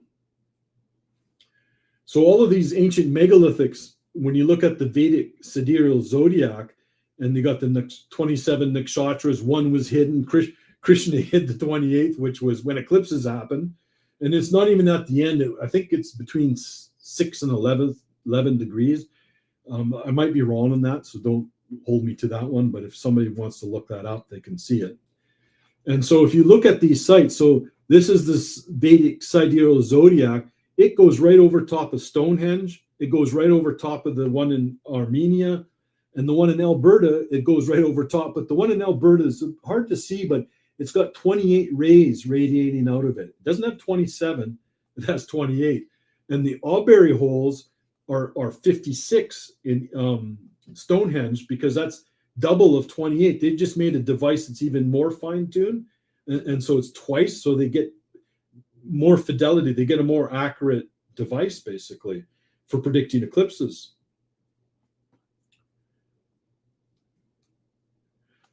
So Stonehenge can accurately predict eclipses. And this was figured out by a guy named Gerald Hawkins. And he used a supercomputer to kind of show how it could be accurate. Then just more recent times, some nerdy scientists used a real supercomputer, because he was in the 60s. It was one of those big, slow, our iPhones probably have more power than what he had available to him. And they came back and said, he's wrong. It doesn't accurately, perfectly predict eclipses. And typical stupid scientists, with their arrogance, it doesn't have to be accurate. They can recalibrate just by looking at the position of the moon and the sun. And they just need to know a week or so in advance. It doesn't have to be exactly when it's going to occur. You need to know just a little bit before, so you can start tiring your mind out and making sure you can do the technique properly. And that's the truth to the matter. So Gerald, if his family ever gets depressed because he was beat up by modern scientists, he uncovered something that was quite profound. And what he realized is, because there's 58 peg holes in the Auberry found these in the 1600s, by the way. So anybody who's going to put a comment, this was built in 59, just don't even bother. But so it's 56. It's literally twice as much as 28. So you get higher refinement. And how they used it is they moved the moon marker 2 pegs every day, and the sun marker 2 pegs every 13 days. And what will happen is, when a total solar eclipse is going to occur, you'll have the pegs at the same hole. So they're using the shadows coming out from these devices to figure out. They're also tracking equinoxes and eclipse, solstice, everything. But they can predict eclipses with pretty good accuracy on these sites. And that's why I really do believe they're holy sites. I really believe that. And when a total lunar eclipse, which is more important, occurs, they'll be on the opposite side. So the center of Stonehenge is considered the Earth, and on the outside you move the peg holes. And so when they're absolutely opposite, a solar eclipse or a lunar eclipse is going to occur. When I sold my farm, I was actually looking for a property on 51 degrees latitude. I wanted to build one of these devices, but it's pretty hard to find a property for sale on 51 degrees latitude exactly within a half a degree. So I kind of gave up on that. But I was thinking about it. And the same thing with this site on an Omak in Alberta. You could just use rocks. And you see how the spaces of these 28 rays differs? I think that they were actually when the constellation, this is the true Vedic sidereal zodiac potentially, when they call them Rossis, but when they actually complete, it's not 28 equal pies, and there's not 27 rays, there's 28 on these sites, and Aubrey hole. So that, like this 27 nakshatra, the 28th thing where Krishna hit it, is obviously real, because these sites would only have 27 holes if it was 27 nakshatras. It's 28 days in the lunar calendar on average, so that's why there's 28 rays or 56 on these sites. And it's not, the one in Alberta is not a traditional medicine wheel to celebrate a great chief or a hunt. And this guy, Gordon Freeman, was a chemical engineer from the University of Edmonton, I believe. Guy was a genius. I actually phoned him, and he spent about an hour and a half talking to me. It was like, guy was very, very smart. When I sort of told him my theories, I don't know if he really thought they were for enlightenment, but he kind of thought they were just kind of nerds on the Plains Indian were nerds and wanted to track all this stuff. But this all came from that Göbekli Tepe. They went out and did this all over the world. Same with the Nazca lines. It got more cruder as we dropped down towards the Dark Age, but it was all the same thing. So it can easily predict eclipses. And the amazing thing is it's right on 51 degrees latitude, just like Stonehenge, and just like that one they just recently found in Tiel, Netherlands. It's there's not much, and the outer ring is the exact same diameter as the outer ring on Stonehenge. What like people should wake up and realize that our ancients were leaving these sites for us to figure out, and we did a pretty, for the most part, did a pretty poor job truly figuring out what they're for. Now they're trying to make them look bad. That whole thing about Stonehenge being built in 1950s is part of disinformation, and now they're trying to say Göbekli Tepe, human sacrifice. I know it's all disinformation. That guy with the halo, he wasn't sacrificing people. Pretty much certain. I don't know for 100%, but I'm pretty sure he wasn't.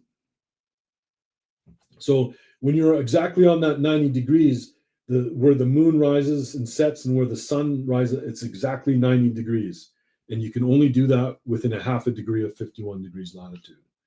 You can still put these outside that band and track eclipses and track the heavens. You just don't get the 90 degrees for the equinoxes.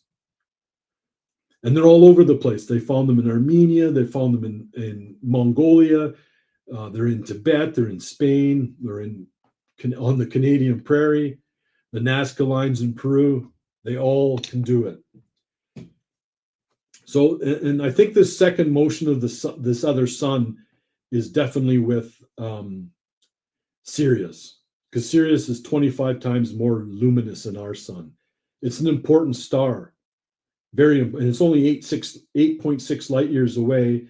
And they say the Great White Lodge, where the Great White Brotherhood has a lodge, is around the Sirius A star system. And the Chintamani stone, which they claim was in the Ark of the Covenant, and that's that ring, that piece that Nicholas Roerich was taking back to Shambhala in the 1920s, was part of the original stone, and Solomon cut it out to make that ring. And that's how he was able to control Archons and the dark forces, is the power of that ring. They say whoever holds the stone rules the world. So it's I don't know what a primate substance from Sirius A even is, but it's something that's important. And this is the Buddha. There's a better picture than the one. It looks like his face was smashed up, but it is in a Muslim country and they don't like statues. So that might have been more recent, but that's definitely a solar aura. That's representing an enlightened being. And this is like between 12 and 13,000 years old. I don't know if Göbekli Tepe was built before perihelion or after Tawarnas. I don't really know for sure, but it's in that time frame, right? And how they use this device is it's the opposite where I showed you how they use the peg holes to predict eclipses. They didn't use that. Göbekli Tepe is the opposite of that. The light came from the outside in. So if you see that little groove at the top of this stone, there's two center stones in the middle of those sites, and they were putting the reflection on the inside stones. So it was like an innie. All the other ones are outies. This one's an innie. The lines come inwards, and those center stones aren't for roofs like modern scientists is claiming. They're for tracking the heavens from the inside, so you could line up from there onto those two stones that are on the inside. And those two stones also point to Sirius. So that's why I said these guys were probably better astrologers than we are today. They were doing the Vedic sidereal zodiac type stuff. It was probably like kind of Babylonian mixture of both of them. But they also knew the power of Sirius. And the reason those two center stones were always kind of fit on not all the sites, but there's 3 of them that they've unearthed. And 2 of them are facing where Sirius would be rising. And it's because when they were doing their astrology, they were looking not just at the moon and the nakshatras and what rasi they were in. They always were Sirius. And just same in ancient Egypt, where a lot of people think the Hellenistic rising of Sirius was when the Egyptian Nile would flood, and they would know, like when they would know that anyway. The same with Stonehenge. They say they built all these devices so they know when to plant their crops. That's when May's coming and the full moon and when you can plant your crops. Like they were doing something bigger than that, and it was very more advanced astrology than we have right now. 13,000 years ago. And a lot of people say that it was now a rock slide. Like, you can tell that this wasn't buried. And when they dug out all these rocks around one of these, there was carvings on the back. So why would you make a carving? And half of these, they show it a half height wall around it. And to see Göbekli Tepe work properly again, we have to take every stone out of there, completely clear them out. And then you will see that there's no half wall, and those center stones aren't being used to hold a roof. Like, there's artist drawings of that now. They were taking the light on the starlight or wherever and monitoring on those inner rocks. And they were able, I know they were able to predict eclipses somehow by doing that. They probably had some marks on them when they could tell when the Rahu and Ketu thing was getting close. And these are pretty precision devices. Like, it's pretty amazing that how old this is.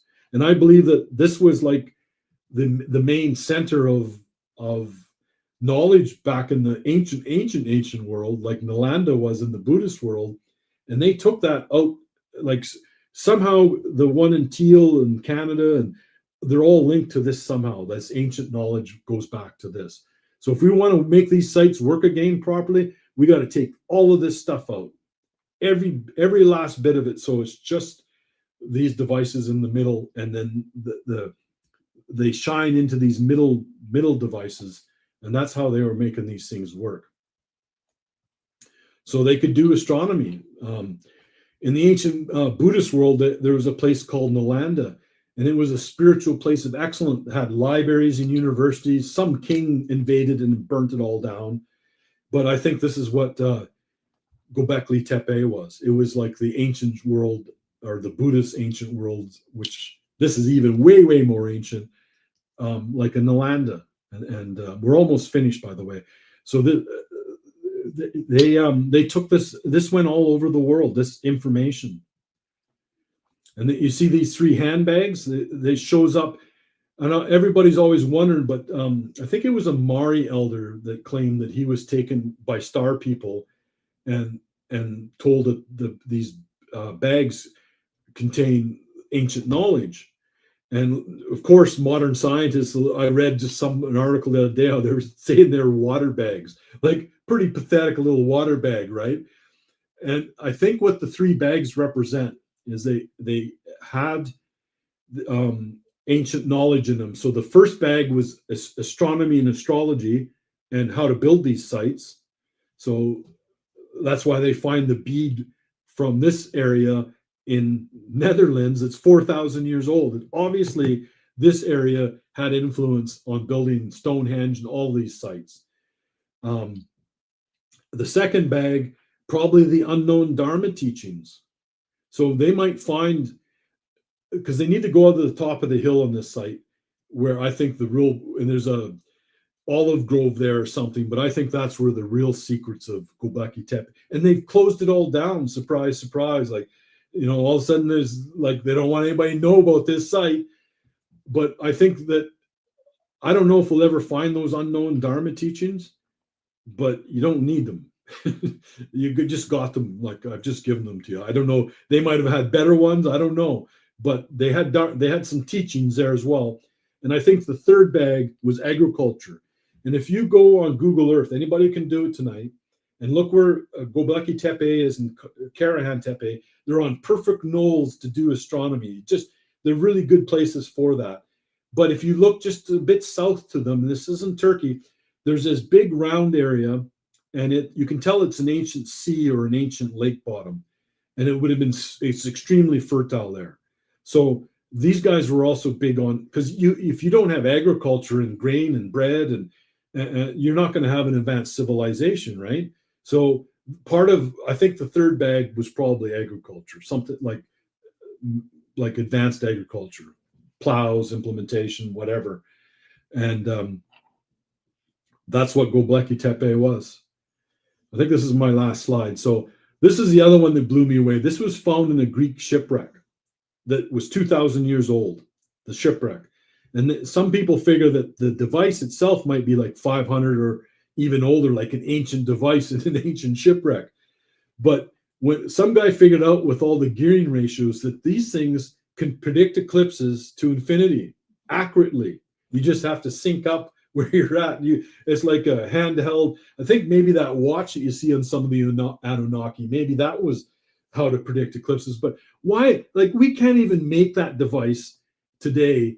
Why did they have that device like thousands of years ago? Like, that's like a precision Rolex watch. Like, I'm surprised we could even make something like that. And I don't think they could in the time of Plato in the ancient Greek world, where this is kind of time-wise syncs up to. This had to come from our ancient, like Atlantis or something even further back. This device is mind-boggling. It really is. But it can predict eclipses. And wonder why. It's like, I think you should know why, but that's why it can predict eclipses. They knew this again in the ancient world. So this is the last slide, Rex. The Omega point occurs at the end of the Dark Age at some point, and we're getting close to that. That's what the Gnostics called when we go from into the age of Aquarius. I think we're doing that like this year, next year. I could be out a couple. It's very hard to sync these calendars up. I think I did a pretty good job of it, but it's still a pretty hard thing to do. This is 35 years of too much thinking, but all these wrinkles on my head here, that's Dharma contemplation. I think I'm close, but I'd only give about a 70% chance that I'm 100% accurate on that. But on the enlightenment side and all the stuff I shared with you, 100%. From the bottom of my heart, 100% I'm accurate on that one. And it's decoded. And I think the Egyptian stuff, and it all ties together. So consciousness will be, we're seeing the beginning of the fifth world now. What the Hopis called the fifth world, what the Tibetans call, when Ganden, or heaven comes to earth. So consciousness is going to continue to change now quite rapidly. And they're going to try to have more suppression of free information. And we're seeing that now, and we have controlled media. They're trying to keep us down, but the internet was the worst thing for them because it's very hard to control. They're trying to, though. Like in Canada, we're becoming a dystopian society here. Like the new woke socialism is worse than communism, because at least in communism they took your land away and beat you with a stick and made you submit. In woke socialism, they still make the victim think they're free when they're not. So they're passing legislation in Europe and all where they're taking people's freedom of speech away. Like they're attacking the Charter of Rights and Freedoms in Canada in your First Amendment. Those documents are sacred, and they're constantly being under attack. But I don't think they're gonna succeed. I think that we'll get through these next few years of probably going to be some hard times, but more souls will awaken and know bliss. And once that happens, we're going to see a cultural revolution in the arts, philosophy, alchemy is going to come back, astrology is going to come back in a big way, and the sciences are going to expand in a big way. And that's it. I'm done. Sorry about all the slow start, though. That was my fault. Oh, don't apologize. No worries, man. That's wow. So, folks, is your mind blown, or is it just mine? Wow. I think we need to, I know you get conflicted sometimes when you do these podcasts with me, because it's so much information, and you're like, why aren't these videos getting hundreds of thousands or millions of views? And I'm starting to look at things in the opposite light, because we used to do videos that would get 100,000 views, 1 million views, like when our videos would actually be shared with the subscribers and actually be in the recommends. But now you're lucky to get a video notification unless you're checking in every single day. And then out of the blue, it's like, oh, I'm not getting subscription. I'm not getting the notifications anymore. It's weird. And I mean, I don't know what the reason is, but I would say take that as a badge of honor, Like what a compliment that, you know, we're doing these videos that aren't even being shared to the subscribers that have been subscribed for years. And it makes you question, like, why is that? Yet videos that are being shared and sent out to their subscribers and then put in the, you know, some of them are so ridiculous that it's like, it really makes me think, and I'm trying to look at it in the opposite light. You know, I mean, it's great when the videos were getting millions of views and hundreds of thousands of views, and a video that was like even on the lower side of popularity would still get 40, 50,000 views. Now we're lucky to get 50,000 views on a video. It's very interesting. 10 times the subscribers and 1/10 the views. I know what's happening actually. Well, let's don't talk about it here. Let's don't talk about let's don't get into it here. But I just want to bring that up. So folks, like be glad you got the recommend. Be glad you got the notification, because you're here, I'm here, we're together. And what a great presentation, man. Like I was saying before we started doing this podcast, just the slides alone are worth the wait in admission, but then the information to go with it. So a lot to think about, a lot to digest. You're probably going to come back and watch this video in bites, like 1 hour at a time. Maybe come back, maybe like put it on when you're going to sleep or when you're waking up, where you got 4 hours to really kind of dial in, because you'll pick something up every time you re-listen. Every time you listen to it, you'll pick something else up. And that's what I've noticed with our previous podcast. And you know what I'd like to do is I think I'm going to do like a 24-hour stream of Sheldon Moore podcasts. Just 24 hours, stream it. We'll go back from our first video to the more recent videos, because that's only going to be like what, five videos is going to be like a full day. 5-6 videos is going to be a full day. A full day. I think cool. This one I kind of nailed it more. I think this one, if you just kind of watch this one a few times, if it really resonates with the people who watch it, help send it out to other places. If you know people who are kind of stuck on their spiritual path, make sure that they get access to it. And what I was going to tell you, what was really happening, it wasn't going to be something dark, is people like things in TikTok, 5 minute. I often hear people, I can't watch a 3-hour video. Well, it's like, if you really want to attain enlightenment and you can't dedicate 3 hours to it or 4 hours to it, it's probably best you don't even look at it at all. And it's hard to put this into TikTok videos. I can't bring this into a TikTok or 15-minute. It's hard to talk about it in 4 hours. Like usually it takes us, I think this was faster than we've ever done it actually, but we've been able to streamline it a bit. But if it really resonates with you, make sure you help send it out. And because it's why it hasn't got out is partly my fault. I just don't promote it. Like I said, I don't have websites. I don't have paywalls or PayPal.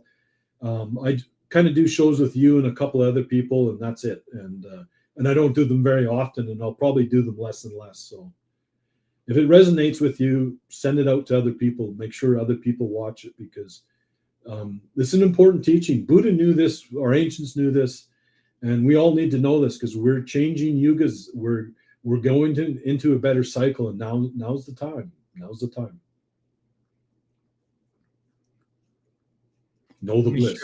I'm going to share a different screen here real quick before we finish this up. So let's see here.